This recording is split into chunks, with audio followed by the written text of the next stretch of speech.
أعوذ بالله من الشيطان الرجيم. بسم الله الرحمن الرحيم. قل هذه سبيلي أدعو إلى الله على بصيرة أنا ومن اتبعني وسبحان الله وما أنا من المشركين. صدق الله العلي العظيم. بسم الله الرحمن الرحيم. الحمد لله رب العالمين. الصلاة والسلام على أشرف المرسلين وعلى آله وصحبه أجمعين ومن تبعهم بإحسان إلى يوم الدين.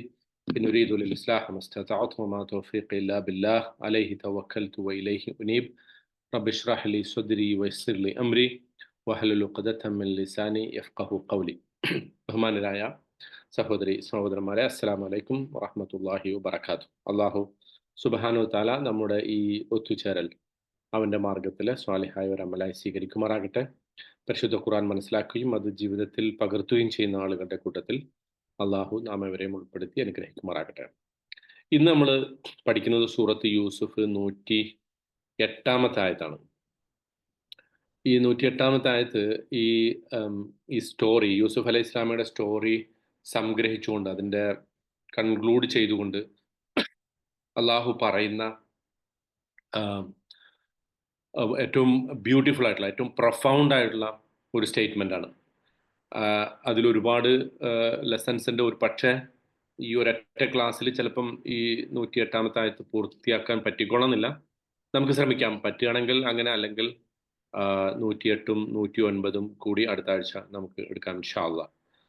അപ്പം ആദ്യം നമ്മൾ ഇതിൻ്റെ അർത്ഥം ഒന്ന് മനസ്സിലാക്കാം. കുൽ, പ്രവാചകരെ താങ്കൾ പറയുക, ഹാദിഹി സബീലി, ഇതാണ് എൻ്റെ വഴി, എൻ്റെ പാത. അദുഉ ഇലല്ലാഹ്, ഞാൻ അള്ളാഹുവിലേക്ക് ക്ഷണിക്കുന്നു. അലാ ബസീറത്തിൻ, തികഞ്ഞ ഉൾക്കാഴ്ചയോടുകൂടി. അത് രണ്ട് രൂപത്തിൽ വായിക്കാന്നുള്ളതാണ് കേട്ടോ. ഒന്നുകിൽ ഇപ്പൊ കണ്ടോ, ആ ആയത്ത് നോക്കുമ്പോൾ, നിങ്ങൾ ആയത്ത് ഖുർആനിലെ മുസഫിലെ ആയത്ത് നോക്കുകയാണെങ്കിൽ അദുഉ ഇലല്ലാ എന്ന് പറഞ്ഞുകൊടുത്ത് ഒരു ജീം ഇട്ടിട്ടുണ്ട് അല്ലേ. അവിടെ സ്റ്റോപ്പ് ചെയ്യൽ അനുവദനീയമാണ് എന്നുള്ളതാണ്. അപ്പോൾ അവിടെ ആ സെന്റൻസ് അവിടെ തന്നെ അവസാനിക്കുന്ന ഒരു സംഗതിയായിട്ട് മനസ്സിലാക്കാം. അല്ലെങ്കിൽ അത് ചേർത്തും വായിക്കാം. രണ്ടിന്റെ വ്യത്യാസം നമ്മൾ വിശദീകരിക്കുമ്പോൾ പറയാം. ഓക്കെ. അദുഉ ഇലല്ലാ, അള്ളാഹുവിലേക്ക് ഞാൻ ക്ഷണിക്കുന്നു. അലാ ബസീറത്തിൻ, തികഞ്ഞ ഉൾക്കാഴ്ചയോടുകൂടി, അത്യധികം കൺവിൻസിങ് ക്ലിയർ എവിഡൻസ്, അതിനാണ് ബസീറത്ത് എന്ന് പറയാം. തികഞ്ഞ, എനിക്ക് എൻ്റെ മനസ്സിനെ റീഅഷ്യൂർ ചെയ്യുന്ന എവിഡൻസ്, തെളിവ്, അതുമായിട്ടാണ് ഞാൻ അള്ളാഹുവിലേക്ക് വിളിക്കുന്നത്.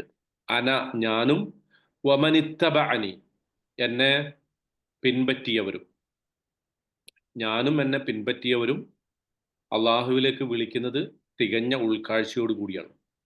സുബ്ഹാൻ അല്ലാഹ്, അള്ളാഹുവിൻ്റെ പൂർണ്ണതയെ ഞാൻ വാഴ്ത്തുന്നു. അവൻ്റെ എല്ലാവിധ പരിപൂർണതയെയും ഞാൻ പ്രകീർത്തിക്കുന്നു. വമാ അന മിനൽ മുശ്രിക്കീൻ, ഞാൻ ഒരിക്കലും ബഹുദൈവ ആരാധകരിൽ, അള്ളാഹുവിന് പങ്കു ചേർക്കുന്നതിൽ ഏതെങ്കിലും ശക്തിയെയോ ഏതെങ്കിലും ആരാധനാ മൂർത്തിയെയോ അല്ലെങ്കിൽ ഏതെങ്കിലും ആധുനിക ശക്തികളെയോ ഒന്നും എൻ്റെ ദേഹേച്ഛയെ തന്നെയും ഒക്കെ അള്ളാഹുവിന് പങ്കു ചേർക്കുന്നവരുടെ കൂട്ടത്തിൽ ഞാൻ ഉൾപ്പെട്ടവരല്ല. ഇത് ശരിക്കും ഞാൻ പറഞ്ഞല്ലോ, ഈ സൂറത്ത് യൂസുഫിലെ ഈ സ്റ്റോറി കൺക്ലൂഡ് ചെയ്തുകൊണ്ട് അള്ളാഹു പറയുന്ന വളരെ പ്രൊഫൗണ്ട് ആയിട്ടുള്ള ഒരു ആയത്താണ്. അപ്പൊ അതിൽ ആദ്യം പറയുന്നത് എന്താണ്, ഇപ്പം ഖുർആന്റെ ആയത്തുകൾ, എല്ലാ ആയത്തുകളും പ്രൊഫൗണ്ട് ആണ്, എല്ലാ ആയത്തുകളും ബ്യൂട്ടിഫുൾ ആണ്. മൊത്തം വിശുദ്ധ ഖുർആൻ തന്നെ നമ്മൾ പറയാറുണ്ട് അതൊരു സമുദ്രമാണ്. ആ സമുദ്രത്തിൽ നിന്ന് നമുക്ക് ചില തുള്ളികളാണ് ലഭിക്കുക. പക്ഷേ ചില ആയത്തുകൾ ഉണ്ട്, ആ ആയത്തുകളെ തന്നെ കുറിച്ച് നമുക്ക് വേണമെങ്കിൽ പറയാൻ പറ്റും, എന്താ, ആ ആയത്തുകൾ പോലും ഒരു സമുദ്രമാണ് എന്ന് പറയാൻ പറ്റും, ഒരു ഓഷ്യനാണ്. We just get some drops of from that ocean. ആ സമുദ്രത്തിൽ നിന്ന് വളരെ ചെറിയ ചില തുള്ളികൾ മാത്രമേ നമുക്ക് ലഭിക്കുക. നമ്മളൊരു ആയത്ത് വിശദീകരിക്കുമ്പോൾ 1 മണിക്കൂറോ 2 മണിക്കൂറോ ഒക്കെ എടുത്ത് വിശദീകരിക്കുമ്പോൾ അതിൻ്റെ അർത്ഥം ആ ആയത്ത് മുഴുവനായിട്ട് നമ്മൾ പഠിച്ചു കഴിഞ്ഞു എന്നോ അതിൻ്റെ എല്ലാ വശങ്ങളും നമ്മൾ മനസ്സിലാക്കിയെന്നോ അതിന് അർത്ഥമില്ല. മറിച്ച് അതിന്റെ ചില വശങ്ങൾ മനസ്സിലാക്കാൻ നമ്മൾ ശ്രമിച്ചു എന്ന് മാത്രം. തഫ്സീറുകളെ കുറിച്ചും നമ്മൾ മനസ്സിലാക്കേണ്ടത് അതാണ്. അതായത് ഇപ്പോൾ ഒരു മുഫസ്സിർ ഒരു ആയത്ത് വിശദീകരിച്ചുകൊണ്ട് എഴുതിയത് മറ്റൊരാൾ അതിനെയും വിശദീകരിച്ചുകൊണ്ട് എഴുതുമ്പോൾ, അല്ലെങ്കിൽ ഡിഫറൻ്റ് ആയിട്ടുള്ള അതിൻ്റെ വേർഷൻസ് വരുമ്പോൾ ഖുർആനെ കുറിച്ച് ഓരോരുത്തരും മനസ്സിലാക്കുന്നത് എങ്ങനെയാണോ, ഓരോ ആയത്തുകളെയും ഓരോരുത്തരും അവരെ ഏത് തരത്തിലാണ് അപ്രോച്ച് ചെയ്യുന്നത്, അതാണ് അവരുടെ തഫ്സീറുകളിൽ നിന്ന് നമുക്ക് ലഭിക്കുക. അതുകൊണ്ട് തന്നെ ഒരു തഫ്സീറിനെ കുറിച്ചും ഇതാണ് അന്തിമമായിട്ട് ഖുർആന്റെ തഫ്സീറുകളുടെ കൂട്ടത്തിൽ ഏറ്റവും ഏറ്റവും ആധികാരികവും ഏറ്റവും അന്തിമവും ഇതാണ് എന്നൊരു തഫ്സീറിനെ കുറിച്ചും നമുക്ക് പറയാൻ പറ്റില്ല. അത് പൗരാണികമായ തഫ്സീർ, വളരെ ഏൻഷ്യൻ്റ് ആയിട്ടുള്ള പഴയ തഫ്സീറുകളാവട്ടെ, പുതിയ തഫ്സീറുകളാവട്ടെ, അതിനെക്കുറിച്ചൊന്നും നമുക്ക് എന്ത് പറയാൻ പറ്റില്ല. അതാണ് പൂർണ്ണമായിട്ടും ആധികാരികം എന്ന് പറയാൻ പറ്റില്ല. മറിച്ച് ഇതൊക്കെ എന്താണ്, ഇതെല്ലാം ഖുർആന്റെ ഒരു അപ്രീസിയേഷനാണ്, നമ്മൾ ഓരോരുത്തരും കാണുന്ന ഒരു രീതിയാണ്. ഇപ്പോൾ ഉദാഹരണത്തിന് ഒരു പെയിന്റിങ്ങിനെ കുറിച്ച് മനോഹരമായിട്ടൊരു പെയിന്റിങ് കണ്ടു കഴിഞ്ഞാൽ അതിന് പല വ്യാഖ്യാനം ഉണ്ടാവും അല്ല. ഒരാൾ ഇരുന്നിട്ട് അതിനെ വ്യാഖ്യാനിക്കുക, അല്ലെങ്കിൽ ഒരു കവിത, ഒരു പുസ്തകം ആളുകൾ റിവ്യൂ ചെയ്യുമ്പോൾ, ആ പുസ്തകത്തെ, ആ പെയിന്റിങ്ങിനെ ഒക്കെ റിവ്യൂ ചെയ്യുമ്പോൾ പല പല വേർഷൻസ് ഉണ്ടാവും, പല വ്യാഖ്യാനങ്ങൾ ഉണ്ടാവും. ഓരോരുത്തരും എങ്ങനെയാണോ അതിനെ കാണുന്നത് അതുപോലെയാണ്. പക്ഷെ ഒരു കവിത വ്യാഖ്യാനിക്കുന്ന പോലെയോ ഒരു പെയിന്റിങ് വ്യാഖ്യാനിക്കുന്ന പോലെയോ അല്ല നമ്മൾ ഖുർആനെ കാണുന്നത്. നമ്മൾ ഖുർആനെ കാണുന്നത് അള്ളാഹുവിന്റെ വചനമായിക്കൊണ്ടാണ്. ആ വചനത്തെ എത്രയൊക്കെ നമുക്ക് ഡീപ്പായിട്ട് മനസ്സിലാക്കാൻ പറ്റുമോ അത്രയും ഡീപ്പായിട്ട് നമുക്ക് അതിനെ മനസ്സിലാക്കാൻ സാധിക്കണം. അപ്പോഴാണ് ഈ ആയത്ത് തന്നെ സൂചിപ്പിക്കുന്ന ബസീറത്ത് നമുക്ക് ഉണ്ടാവുള്ളൂ. എന്താണ് ആ ബസീറത്ത് എന്നതിനെ കുറിച്ച് നമ്മൾ പറയുന്നുണ്ട്. ഇവിടെ നമ്മൾ ഈ ആയത്തിന്റെ ഡീറ്റെയിൽസിലേക്ക് പോവുകയാണെങ്കിൽ റസൂലിനോട് അള്ളാഹു പറയാൻ പറയുന്നത് കുൽ, അങ്ങനെയാണ് സ്റ്റാർട്ട് ചെയ്യുന്നത്. കുൽ എന്ന് പറയുമ്പോൾ റസൂലിനോട് വളരെ പബ്ലിക്കായിട്ട് ജനങ്ങളോട് മുഴുവൻ പ്രഖ്യാപിക്കാൻ വേണ്ടി കൽപ്പിക്കുകയാണ് അള്ളാഹു. ടെൽ ദം പബ്ലിക്കലി എന്ന് പറഞ്ഞാൽ താങ്കൾ വിശ്വസിക്കുന്ന ഒരു സംഗതിയെക്കുറിച്ച്, അല്ലെങ്കിൽ താങ്കൾ അള്ളാഹുവിന് റസൂലിനോട് പറയാനുള്ള കാര്യങ്ങളെക്കുറിച്ച് അള്ളാഹു എന്ത് ചെയ്യുന്നുണ്ട്, പറയാറുണ്ട് അല്ലെ, വഹി കൊടുക്കാറുണ്ട്. പക്ഷെ ആ വഹീന്റെ കൂട്ടത്തിൽ ഏറ്റവും ഒരു കൽപ്പനാ രൂപത്തിൽ അള്ളാഹു പറയുന്ന സംഗതികളാണ് ഈ കുൽ എന്ന് പറഞ്ഞിട്ട്. ഇപ്പൊ കുൽ യാ അയ്യുഹൽ കാഫിറൂൻ, കുൽ അഊദു ബിറബ്ബിൽ ഫലഖ് എന്ന് പറഞ്ഞിട്ട് വിശുദ്ധ ഖുർആന്റെ പല ഭാഗത്തും നമുക്ക് കാണാൻ സാധിക്കും.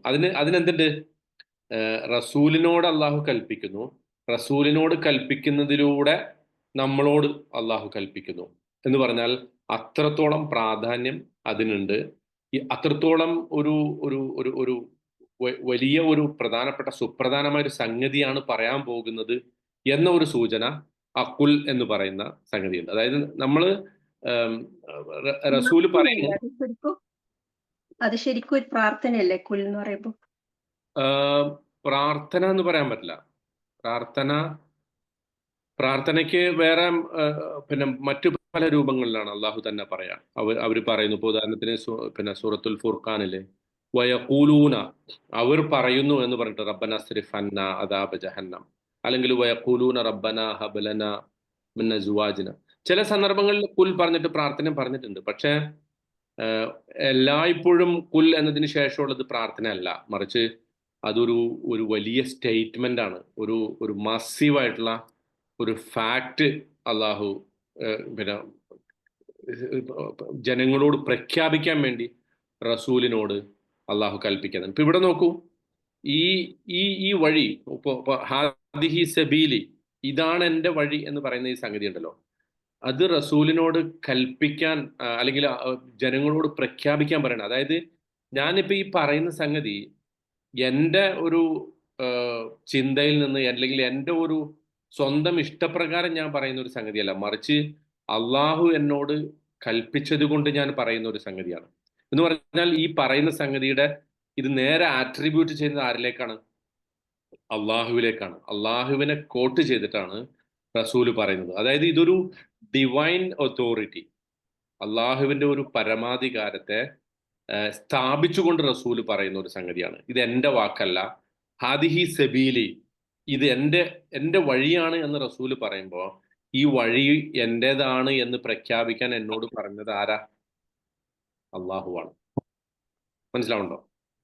ഇത് എൻ്റെ വഴിയാണ് എന്ന് പ്രഖ്യാപിക്കാൻ എന്നോട് പറഞ്ഞത് എൻ്റെ നാഥനാണ്. അങ്ങനെ പറയുമ്പോൾ അതിന് എന്തുണ്ട്? ഒരു സ്ട്രെസ് ഉണ്ട്, ഒരു എംഫസൈസ് ഉണ്ട്, ഒരു ഒരു ഒരു ഡിവൈൻ അതോറിറ്റി ഉണ്ട്.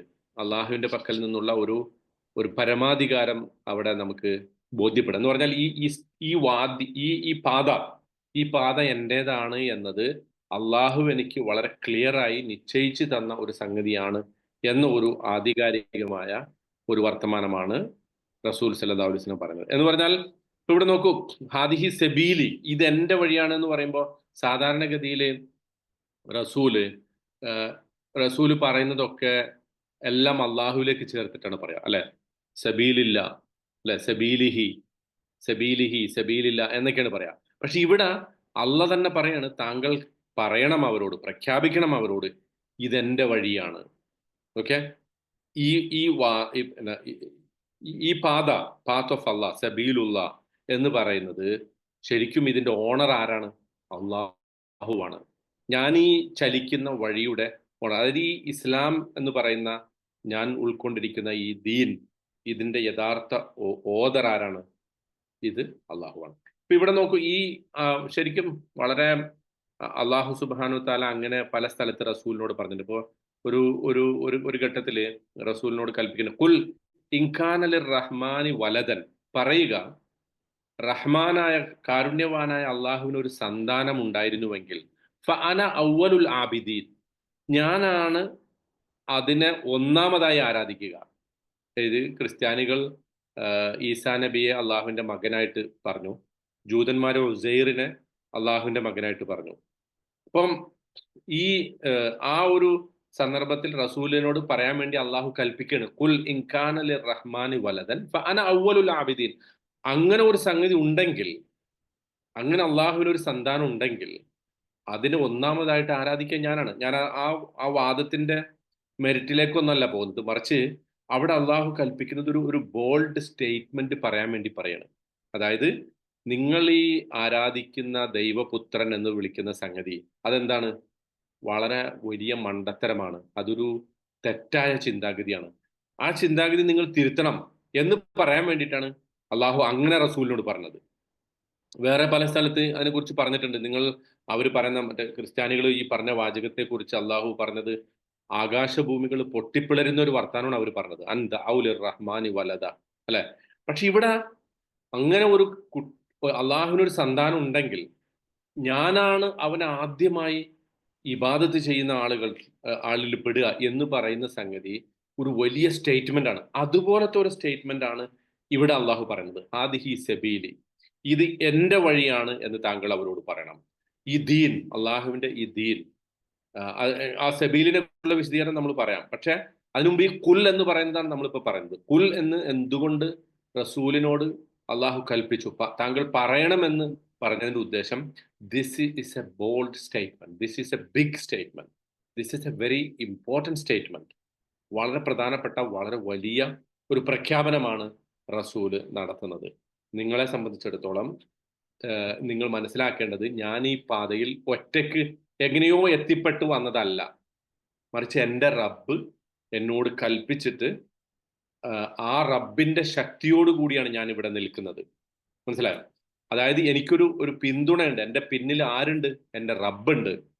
എൻ്റെ പിന്നിൽ എൻ്റെ റബ്ബുണ്ട്. ആ റബ്ബിന്റെ ബലത്തിലാണ് ഞാൻ നിൽക്കുന്നത് എന്ന ഒരു ഷുവറിറ്റി, ഒരു സെക്യൂരിറ്റി റസൂലിന് അള്ളാഹു കൊടുക്കുന്നതാണെന്ത് ഈ കുൽ എന്ന് പറഞ്ഞിട്ട് പറയാൻ പറയുന്നതിന്റെ ഉദ്ദേശം. മനസ്സിലായിട്ടോ? ആ കുൽ എന്ന് പറയുന്നത് കൊണ്ടുള്ള ഏറ്റവും സുപ്രധാനമായ ഉദ്ദേശം അതാണ്. അള്ളാഹുവിന്റെ ഒരു പിന്തുണയും ഒരു ബാക്കിങ്ങും ഒരു സെക്യൂരിറ്റിയും ഒരു ഗ്യാരണ്ടിയും റസൂലിന് അള്ളാഹു കൊടുക്കുന്ന ഒരു വഴിയാണ് കുൽ എന്ന് പറഞ്ഞിട്ട് ഇത് പറയാൻ പറയുന്നത്. ഓക്കെ, ഇനി ശരിക്കും ഇവിടെ നോക്കൂ, ഇത് സാധാരണഗതിയിൽ ഈ ഹാദിഹി, പിന്നെ രണ്ടാമത് പറയുന്നത് ഹാദിഹി ആണല്ലോ, കുൽ ഹാദിഹി സബീലി.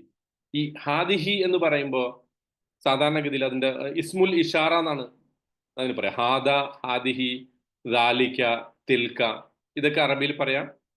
എന്താണ് പറയാ? ഇസ്മുൽ ഇഷാറ. ഇഷാറ എന്ന് പറഞ്ഞാൽ പോയിന്റ് ചെയ്യുന്നത്, അല്ലെ? ഇത്, അത്, this, that, those people, these people എന്നൊക്കെ പറയുന്നതിന് അറബിയിൽ പറയാം ഇസ്മുൽ ഇഷാറ എന്നാണ്. അപ്പോ സാധാരണഗതിയിൽ നമ്മൾ ഈ ദിസ് എന്നുള്ള വാക്ക് എപ്പോഴും ഉപയോഗിക്കാം? നമ്മളിപ്പോൾ ഒരു കാര്യം പറഞ്ഞിട്ട് നമ്മുടെ ഒരു സ്റ്റോറി, നമ്മുടെ ഒരു ചരിത്രം പറഞ്ഞിട്ട് പറയും ദിസ് ഈസ് മൈ സ്റ്റോറി. അല്ലെങ്കിൽ ഒരു കാര്യം, ഒരു സംഭവം നമ്മൾ എക്സ്പ്ലെയിൻ ചെയ്തിട്ട് നമ്മൾ പറയും ദിസ് ഈസ് വാട്ട് ഹാപ്പൻഡ്. അല്ലെ? ദിസ് ഈസ് വാട്ട് ഹാപ്പൻ എന്ന് പറഞ്ഞാൽ ഒരു പാസ്റ്റിലെ ഒരു സംഗതിയെക്കുറിച്ച്, അതായത് തൊട്ട് മുമ്പ് ഈ പറയുന്നതിന്റെ തൊട്ട് മുമ്പ് നടന്ന ഒരു സംഗതി എക്സ്പ്ലെയിൻ ചെയ്യാൻ വേണ്ടിയിട്ട് നമ്മൾ എന്ത് ചെയ്യും? പലപ്പോഴും ദിസ് എന്നത് ഉപയോഗിക്കും. This is what happen, this is my story, this is what I meant, അല്ലെ? ഇതാണ് ഞാൻ ഉദ്ദേശിച്ചത്, ഇതാണ് ഞാൻ എൻ്റെ കഥ ഇതാണ്, എൻ്റെ അനുഭവം ഇതാണ്, അല്ലെങ്കിൽ എനിക്ക് സംഭവിച്ചത് ഇതാണ് എന്നൊക്കെ നമ്മൾ പറയുന്നത് അപ്പോഴാണ്. വേറൊരു സന്ദർഭത്തിൽ നമ്മൾ ഉപയോഗിക്കുക എന്താ? ദിസ് ഉപയോഗിക്കുക എപ്പോഴാണ്? ഇത് ഇപ്പോഴുള്ള ഒരു അവസ്ഥയെക്കുറിച്ച് പറയാൻ വേണ്ടി. ഉദാഹരണത്തിന് മൂസാ നബിയോട് അള്ളാഹു ചോദിക്കുന്നുണ്ട്, മാതാബി യമീനിക്ക യാ മൂസ, നിന്റെ വലത്തെ കയ്യിൽ എന്താണ് മൂസ? അപ്പൊ മൂസ അലൈഹി സ്വലാം പറയുന്നുണ്ട്, ഹിയ അസായ, അത് എൻ്റെ വടിയാണ്. അതൊരു ഇസ്മുൽ ഇഷാറയാണ്. ഇത് അല്ലെങ്കിൽ അത് എന്ന് പറഞ്ഞിട്ട് മൂസാ നബി പറയുന്നത് ഇത് എൻ്റെ വടിയാണ്. അല്ലെങ്കിൽ ഇപ്പൊ നമ്മൾ പറയുന്ന ഹാദിഹി താവില, ഞാനിപ്പോ ഈ ഇരിക്കുന്ന ഹാദിഹി കുർസി, ഹാദ കുർസി, അല്ലെങ്കിൽ ഹാദിഹി താവില, ഹാദിഹി, അതിന്റെ വ്യത്യാസം നമുക്കറിയാലോ. ഹാദ മുദക്കറും ഹാദിഹി മുഅന്നസുമാണ്. അപ്പോ ഇവിടെ ഞാനിപ്പോ ഇത്രയും ഇത് വിശദീകരിച്ച് ഇതിന്റെ അർത്ഥം ഇങ്ങനെ പറയാൻ കാരണം എന്ന് വെച്ചാല്, പ്രവാചകൻ സല്ലല്ലാഹു അലൈഹി വസല്ലം പറയാണ്, ദിസ് ഈസ് മൈ പാത്ത്. അതായത് യൂസുഫ് അലൈഹിസ്സലാം ഈ കഥയിലുടനീളം ഏതൊരു പാതയിലൂടെയാണോ സഞ്ചരിച്ചത്, ആ പാത തന്നെയാണ് എന്റേതും. ഹാദിഹി സബീലി എന്ന് പറഞ്ഞാൽ യൂസുഫ് അലൈഹിസ്സലാം ഒറ്റയ്ക്ക് സഞ്ചരിച്ച ഒരു പാത ഉണ്ടല്ലോ, അദ്ദേഹം ഒറ്റയ്ക്കായിരുന്നു, അല്ലെ? കിണറ്റിലിട്ടതും ആ സന്ദർഭത്തിൽ ഒറ്റയ്ക്കാണ്, ആ പ്രഭുവിന്റെ കൊട്ടാരത്തിലെത്തിയത് ഒറ്റയ്ക്കാണ്, ജയിലിലെത്തിയത് ഒറ്റയ്ക്കാണ്. അപ്പോഴൊക്കെ അദ്ദേഹത്തിന്റെ കൂടെ ആര് മാത്രമേ ഉണ്ടായിട്ടുള്ളൂ? അദ്ദേഹം മാത്രമേ ഉണ്ടായിട്ടുള്ളൂ. ഇവിടെ റസൂലും പറയാണ്, ഞാൻ ഇപ്പൊ നിങ്ങൾ ഈ മക്കാ മുശ്രിക്കുകളോട് ഇത് പറയുന്ന സന്ദർഭത്തെക്കുറിച്ച് നമ്മൾ പറഞ്ഞല്ലോ, സൂറത്ത് യൂസുഫ് അവതരിക്കുന്ന സന്ദർഭത്തെക്കുറിച്ച് എതിർപ്പുകൾ വളരെ ശക്തമായ ഒരു ആമുൽ ഹുസ്നിന്റെ ഒരു ഘട്ടത്തിലാണ്, അല്ലെ? അവിടെ വെച്ച് റസൂലിനോട് കൽപ്പിക്കുകയാണ് അള്ളാഹു, പറയൂ ഇതാണ് എൻ്റെ വഴി. അതായത് ഈ യൂസുഫ് അലൈഹിസ്സലാം കടന്നു പോന്ന ആ പാതയുണ്ടല്ലോ, ആ ദുർഘടമായ പാത, അതേ പാതയിലാണ് ഞാനും നിലകൊള്ളുന്നത്. അദ്ദേഹം എത്രമാത്രം ഒറ്റയ്ക്കായിരുന്നുവോ അതുപോലെ ഞാനും ഇപ്പോ ഒറ്റപ്പെട്ടാണ്. എൻ്റെ ഒപ്പം വളരെ കുറച്ച് ആളുകളെ ഉള്ളൂ, പക്ഷേ ഞാൻ ആ പാതയെ പിൻപറ്റുന്നു. ഇത് ഒരിക്കലും ആ ഈ യൂസുഫ് അലൈഹി ഇസ്ലാമയോ അല്ലെങ്കിൽ അദ്ദേഹം തന്നെ, യൂസുഫ് അലൈഹി ഇസ്ലാം തന്നെ അതിനെക്കുറിച്ച് പറഞ്ഞിട്ടുണ്ടല്ലോ, ഇതെന്താണ്? വത്തബഅ്തു മില്ലത ആബാഇ ഇബ്രാഹിമ വ ഇസ്ഹാഖ വ യാഖൂബ്, അല്ലെ? എൻ്റെ പിതാക്കന്മാരുടെ പാതയാണ് ഞാൻ പിൻപറ്റുന്നത് എന്ന് യൂസുഫ് അലൈഹി ഇസ്ലാം പറഞ്ഞിട്ടുണ്ട്. അപ്പോൾ ആ അതേ പാതയിൽ തന്നെയാണ്, അതേ ലീഗസിയിലാണ്, അതേ പാരമ്പര്യത്തിലാണ് ഞാനുള്ളത്. ഒരു പക്ഷേ യൂസുഫ് അലൈഹി ഇസ്ലാമയുടെ ചരിത്രം വ്യത്യസ്തമായിരിക്കാം, അദ്ദേഹത്തിന്റെ ജീവിതത്തിലെ സംഭവങ്ങൾ വ്യത്യസ്തമായിരിക്കാം, അദ്ദേഹത്തിന്റെ ജീവിത സാഹചര്യങ്ങൾ വ്യത്യസ്തമായിരിക്കാം. പക്ഷേ അദ്ദേഹം ആ ജീവിത സാഹചര്യങ്ങളിൽ ഏത് മാർഗമാണോ കൈക്കൊണ്ടത്, ആ ജീവിത സാഹചര്യങ്ങളിൽ അദ്ദേഹം ഏതേത് അള്ളാഹുവിന്റെ കൽപ്പനകളിലാണോ ഉറച്ചു നിന്നത്, അതേ ഒരു ഉറച്ചു നിൽപ്പാണ് ഞാനും ഇപ്പോ കൈക്കൊള്ളുന്ന ഈ നിലപാട്. നമ്മളെ സംബന്ധിച്ചിടത്തോളം അതിലുള്ള പാഠം എന്ന് വെച്ചാൽ, ഇങ്ങനെയാണ് നമ്മുടെ പാതയും അള്ളാഹുവിന്റെ മാർഗത്തിൽ നമ്മൾ നിലകൊള്ളുമ്പോൾ, ഈ ദീനുൽ ഇസ്ലാമിന്റെ കൽപ്പനകളെ നമ്മൾ ജീവിതത്തിൽ ഉൾക്കൊള്ളുമ്പോൾ നമ്മളും ഇതേ പ്രവാചകന്മാരുടെ പാതയിലാണ്. As long as we R on that path, അല്ലെ? ആ പാതയിൽ ആയിരിക്കുമ്പോൾ ഒരു പക്ഷേ പ്രവാചകന്മാരെ പോലെയുള്ള അത്രയും വലിയ ഒരു ത്യാഗമോ അത്രയും വലിയ ഒരു പിന്നെ എന്താ പറയാ, വലിയ വലിയ ബുദ്ധിമുട്ടുകളൊന്നും നമ്മൾ സഹിക്കുന്നുണ്ടാവില്ല. പക്ഷേ അതിലെ നമ്മൾ മുറുകെ പിടിച്ചുകൊണ്ട് നിലകൊള്ളുമ്പോൾ, നമ്മളെ സംബന്ധിച്ചിടത്തോളം നമ്മൾ കഴിവിന്റെ പരമാവധി അതിനെ പിൻപറ്റുമ്പോൾ, we are also on the same path. അവിടെ നമുക്കും പറയാൻ സാധിക്കണം, ആദിഹി സബീലി, ആദിഹി സബീലുള്ള, ഇതാണ് അള്ളാഹുവിന്റെ വഴി എന്നുള്ളത്. എന്ന് പറഞ്ഞാൽ റസൂൽ സല്ലല്ലാഹു അലൈഹി വസല്ലം തൻ്റെ വഴിയെ, തൻ്റെ പാതയെ, താൻ കടന്നു പോകുന്ന ആ മാർഗത്തെ യൂസുഫ് അലൈഹി ഇസ്ലാമിയുടെ പാരമ്പര്യവുമായി ബന്ധിച്ചു, അല്ലെ? ഒരു റസൂലിനോട് മറ്റൊരു സന്ദർഭത്തിൽ അള്ളാഹു കൽപ്പിക്കുന്നുണ്ട്, ഖുൽ മാ കുന്തു ബിദഅൻ മിനർ റുസുൽ ഫഇൻ കദ്ദബൂക ഫഖദ് കുദ്ദിബ റുസുലും മിൻ ഖബലിക. ആൽ ഇമ്രാനിൽ റസൂൽ പറയുന്നുണ്ട്, ഖുൽ, പറയുക റസൂലെ, ഇതേ വാചകം, അല്ലെ? ഖുൽ എന്ന് പറഞ്ഞിട്ടാണ്. മാ കുന്തു ബിദഅൻ മിനർ റുസുൽ, പ്രവാചകന്മാരുടെ കൂട്ടത്തിൽ ഒരു പുതിയ ആളല്ല, ഒരു പുതിയ ഒരു സംഗതി കൊണ്ടുവന്ന ആളല്ല ഞാൻ. ഫഇൻ കദ്ദബൂക, അവർ താങ്കളെ കളവാക്കിയിട്ടുണ്ടെങ്കിൽ ഫഖദ് കുദിബ റുസുലും മിൻ ഖബ്ലിക്, താങ്കൾക്ക് മുമ്പ് മറ്റ് ധാരാളം പ്രവാചകന്മാർ കളവാക്കപ്പെട്ടിട്ടുണ്ട്. അപ്പോ ഇതൊരു കൃത്യമായിട്ടുള്ള അള്ളാഹുവിന്റെ പക്കൽ നിന്നുള്ള ഒരു ഒരു ലീഡർഷിപ്പ് ലെസൺ, ഒരു ഈ ദീനിന്റെ മാർഗത്തിൽ നിലകൊള്ളാനുള്ള, ഉറച്ചു നിലകൊള്ളാനുള്ള ഏറ്റവും പ്രധാനപ്പെട്ട ഒരു ഒരു സന്ദേശം അള്ളാഹു സുബ്ഹാനഹു തആല റസൂൽ സല്ലല്ലാഹു അലൈഹി വസല്ലമയ്ക്ക് നൽകിയാണ്.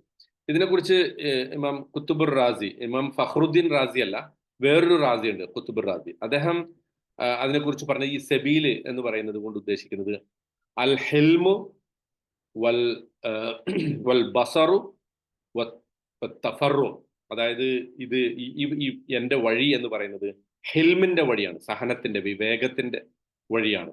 അതുപോലെ തന്നെ വൽ ബസർ, ഉൾക്കാഴ്ചയുടെ വഴിയാണ്. അതുപോലെ അള്ളാഹുവിലേക്ക് അടുക്കുന്ന വഴിയാണ്. അതായത് ഞാൻ ഫോളോ ചെയ്യുന്നത് ഏറ്റവും ഉന്നതമായ ജീവിതത്തിലെ മൂല്യങ്ങളാണ്. അതാണ് നമ്മളെ സംബന്ധിച്ചിടത്തോളം ഈ ദീൻ നമ്മളോട് കൽപ്പിക്കുന്നത് വ്യക്തിപരമായും സാമൂഹികമായും ഏറ്റവും ഉന്നതമായ മൂല്യങ്ങളെ, ഏറ്റവും ഉന്നതമായ അള്ളാഹുവിന്റെ ദീനിന്റെ അധ്യാപനങ്ങളെ പിൻപറ്റുക എന്നുള്ളതാണ്. അതാണ് ഈ ഹാദിഹി സബീലി എന്നതുകൊണ്ട് ഉദ്ദേശിക്കുന്നത്. പ്രവാചകന്മാർ പിൻപറ്റിയ അതേ പാതയിലൂടെ നമുക്ക് പോകാൻ പറ്റണം. അപ്പോൾ ഇവിടെ നോക്കൂ, ഇതിൽ ഏറ്റവും പ്രധാനപ്പെട്ട ഒരു സംഗതി, റസൂലിനോട് അള്ളാഹു പറയുന്നത് ഈ പറയുന്ന പ്രവാചകന്മാർ അങ്ങനെ തന്നെ കോപ്പി ചെയ്യാനല്ല, അല്ലെ? യൂസുഫ് അലൈഹി ഇസ്ലാമയുടെ പിന്നെ ഇപ്പൊ ഉദാഹരണത്തിന് ഇവിടെ എങ്ങനെയല്ല പറയുന്നത്, ഹാദിഹി സബീലു യൂസുഫ് എന്നല്ല പറയുന്നത്, അല്ലെ? ഇത് യൂസുഫ് അലൈഹി ഇസ്ലാമയുടെ മാർഗമാണ്, അതുകൊണ്ട് ഞാൻ അതിനെ പിൻപറ്റുന്നു എന്നല്ല പറയാൻ പറഞ്ഞത്. മറിച്ച് ഹാദിഹി സബീലി, ഇതെന്റെ വഴിയാണ് എന്ന് പറഞ്ഞാൽ ആ പ്രവാചകന്മാർ എനിക്ക് മുമ്പ് കഴിഞ്ഞു പോയിട്ടുള്ള യൂസുഫ് അലൈഹി ഇസ്ലാമയും ഇബ്രാഹിം നബിയും യാക്കൂബ് നബിയും ഇസ്ഹാഖ് നബിയും യാക്കൂബ് നബിയും ഒക്കെ ഏത് പാതയിലാണോ പിൻപറ്റുക, ആ പാതയിലെ ഏറ്റവും പ്രധാനപ്പെട്ട ഗ്രേറ്റസ്റ്റ് ആയിട്ടുള്ള മൂല്യങ്ങൾ അത് ഞാൻ ഉൾക്കൊണ്ടുകൊണ്ട് എൻ്റെ വഴിയിലൂടെ ഞാൻ സഞ്ചരിക്കുന്നു. ഇതൊക്കെ ഒറ്റ സോഴ്സിൽ നിന്ന് വന്ന ആശയങ്ങളാണ്, ഒരേ ഉറവിടത്തിൽ നിന്ന് വന്ന മൂല്യങ്ങളാണ് എന്ന് പറയാൻ വേണ്ടി അള്ളാഹു റസൂലിനോട് കൽപ്പിക്കണം. അതായത് എല്ലാ പാതയുടെയും ഒരു കൾമിനേഷൻ. ഇപ്പൊ റസൂലിനെ കുറിച്ച് നമ്മൾ അന്ത്യപ്രവാചകനാണ് എന്ന് പറയുമ്പോൾ അതിന്റെ അർത്ഥം നമ്മളെ സംബന്ധിച്ചിടത്തോളം ഇപ്പോ പിൻപറ്റേണ്ട പ്രവാചകൻ റസൂൽ മുഹമ്മദ് മുസ്തഫ സല്ലല്ലാഹു അലൈഹി വസല്ലമയാണ്. ആ പ്രവാചകൻ കാണിച്ച വഴിയാണ് നമ്മൾ പിൻപറ്റേണ്ടത്. അത് അള്ളാഹു ഏറ്റവും മഹത്തായ ഒരു വഴിയായിട്ട് റസൂലിന് കാണിച്ചു കൊടുക്കുകയും റസൂൽ മുഖേന അത് നമ്മളിലേക്ക് എത്തുകയും ചെയ്ത ഒരു സംഗതിയാണ്. അപ്പോൾ നമ്മളത് അക്ഷരാർത്ഥത്തിൽ പിന്തുടരണം. പക്ഷെ റസൂലിനോട് അല്ലാഹ് പറഞ്ഞ എന്താ? ആ പ്രവാചകന്മാരെ അക്ഷരാർത്ഥത്തിൽ പിൻപറ്റുന്ന ആളല്ല താങ്കൾ, മറിച്ച് എന്താണ്, താങ്കൾക്കായിട്ട് അള്ളാഹു ആ പ്രവാചകന്മാരുടെ പാരമ്പര്യത്തിൽ നിന്നും ഒരു സെപ്പറേറ്റ് വഴി അള്ളാഹു സുബ്ഹാനഹു വ തആല താങ്കൾക്ക് എത്തിച്ചു തന്നിരിക്കുന്നു എന്നുള്ളതാണ്. പിന്നെ ഇമാം അൽ ഖൈലാനി അതിനെക്കുറിച്ച് പറഞ്ഞത്, ഈ സബീൽ എന്ന് പറഞ്ഞാൽ അതിന്റെ അർത്ഥം ഒരു നോട്ട് റോഡ് ലെസ് ട്രാവൽഡ് അല്ല, it's a travelled quite a bit. സബീൽ എന്ന് പറഞ്ഞാൽ നേരത്തെ ഒരുപാട് പേര് യാത്ര ചെയ്ത ഒരു വഴിക്കാണ് എന്ത് പറയാ, സബീൽ എന്ന് പറയാം. ഒരുപാട് പേര് യാത്ര ചെയ്തു പോയ ഒരു വഴിക്കാണ് സബീൽ എന്ന് പറയാം. അങ്ങനെ അല്ലാത്ത വഴി ഉണ്ടാവും, അല്ലെ? റോഡ് ലെസ് ട്രാവൽഡ് എന്നൊക്കെ പറയും, അല്ലെ? അതായത് ധാരാളമായിട്ട് യാത്ര ചെയ്യാത്ത പുതിയ വഴികൾ. ഇവിടെ സബീൽ കൊണ്ട് ഉദ്ദേശിച്ചത് അതാണ്. അതായത് ഇത് എനിക്ക് മുമ്പ് കഴിഞ്ഞു പോയിട്ടുള്ള പ്രവാചകന്മാർ യാത്ര ചെയ്തു പോയ വഴിയാണ്, പക്ഷെ ഇപ്പോ ഇതെന്റെ വഴിയായിട്ട് മാറിയിരിക്കുന്നു. മനസ്സിലായോ? ഇബ്രാഹിം നബി അലൈഹി സ്വലാം ഇപ്പൊ യാക്കൂബ് നബിയുടെയും ഒക്കെ ഒരു ആ കുടുംബത്തിന്റെ ഏറ്റവും പ്രധാനപ്പെട്ട, അല്ലെ, ഒരു അബ്രഹാമിക് റിലീജിയൻ എന്ന് വിളിക്കുന്ന അള്ളാഹുവിന്റെ ഈ പിന്നെ വേദങ്ങളുടെ ഒരു മതത്തിലെ ഏറ്റവും പ്രധാനപ്പെട്ട ഒരു കണ്ണിയാണല്ലോ ഇബ്രാഹിം നബി അലൈഹി സ്വലാം. പ്രത്യേകിച്ച് ഈ സൂറത്ത് യൂസുഫിൽ അള്ളാഹു ആവർത്തിച്ച് പറയുന്നുണ്ട്, അല്ലെ? എവിടെ യൂസുഫ് അലൈഹി സ്വലാം ഈ സ്വപ്നം വിശദീകരിച്ചു കൊടുത്തപ്പോ, യൂസുഫ് അലൈഹി സ്വലാമയ്ക്ക് സ്വപ്നം വിശദീകരിച്ചു കൊടുത്തപ്പോ യാക്കൂബ് നബി പറയുന്നുണ്ട്, എന്താണ്? വയുത്തിമ്മു നിഅമതഹു അലൈക വഅല ആലി യാഖൂബ കമാ അതമ്മഹ അല അബവൈക മിൻ ഖബ്ലു ഇബ്രാഹിം വ ഇസ്ഹാഖ്. നിനക്ക് മുമ്പ് നമുക്ക് മുമ്പ് നമ്മുടെ പിതാക്കന്മാരായിട്ടുള്ള നിന്റെ പിതാക്കന്മാരായിട്ടുള്ള ഇബ്രാഹിമിനും ഇസ്ഹാഖിനും എങ്ങനെയാണോ അള്ളാഹു അനുഗ്രഹം ചെയ്തത്, അതുപോലത്തെ അനുഗ്രഹം നിനക്കും അള്ളാഹു പൂർത്തീകരിച്ച് തരാൻ വേണ്ടിയിട്ടാണ് ഈ സ്വപ്നം കാണിക്കുന്നതെന്ന് പറഞ്ഞിട്ടുണ്ട്. അതുപോലെ ജയിലിൽ വെച്ച് യൂസുഫ് അലൈഹി സ്വലാം പറയുന്നുണ്ട്, എന്ത്? വത്തബഅതു മില്ലത ആബാഇ, അല്ലെ? ഞാൻ എൻ്റെ പിതാക്കന്മാരുടെ പാതയാണ് പിൻപറ്റിയിരിക്കുന്നത്. അപ്പോൾ ആ ഒരു പാതയെക്കുറിച്ചിട്ടുള്ള ആ ഒരു ലീഗസിയെ കുറിച്ചുള്ള ചർച്ച ഇവിടെ മുഹമ്മദ് മുസ്തഫ സല്ലല്ലാഹു അലൈഹി വസല്ലമയിൽ എത്തിച്ചുകൊണ്ട് അള്ളാഹു പറയാണ് ഇതൊക്കെ ഒറ്റ വഴിയാണ്. അബ്രഹാമിക് റിലീജിയൻ എന്ന് പറയുന്ന സംഗതികളിൽ അതിന്റെ ഏറ്റവും ആ ഇബ്രാഹിമിനെ പിൻപറ്റുന്ന ഇബ്രാഹിമി പാരമ്പര്യം ഏറ്റവും അധികം പിൻപറ്റുന്നത് മുഹമ്മദ് മുസ്തഫ സല്ലല്ലാഹു അലൈഹി വസല്ലമയാണ്. അല്ലാതെ പ്രത്യേകിച്ച് ഈ സൂറത്തിന്റെ ഒരു മുഖം ഒരു ഓഡിയൻസ് ആരാണ്? ജൂതന്മാരാണ്. നമ്മളത് പറഞ്ഞു അല്ലെ. ഈ സൂറത്ത് യൂസുഫ് അള്ളാഹു അവതരിപ്പിക്കുന്നതിന്റെ അടിസ്ഥാനപരമായ ഒരു കാരണം മക്കയിലെ മുശ്രിക്കുകൾ ജൂതന്മാരെ സമീപിച്ചിട്ട് അല്ലെ, വേദക്കാരെ സമീപിച്ചിട്ട് ഈ ജോസഫിനെ കുറിച്ച് ചോദിക്കാൻ വേണ്ടി പറയുന്നുണ്ട്.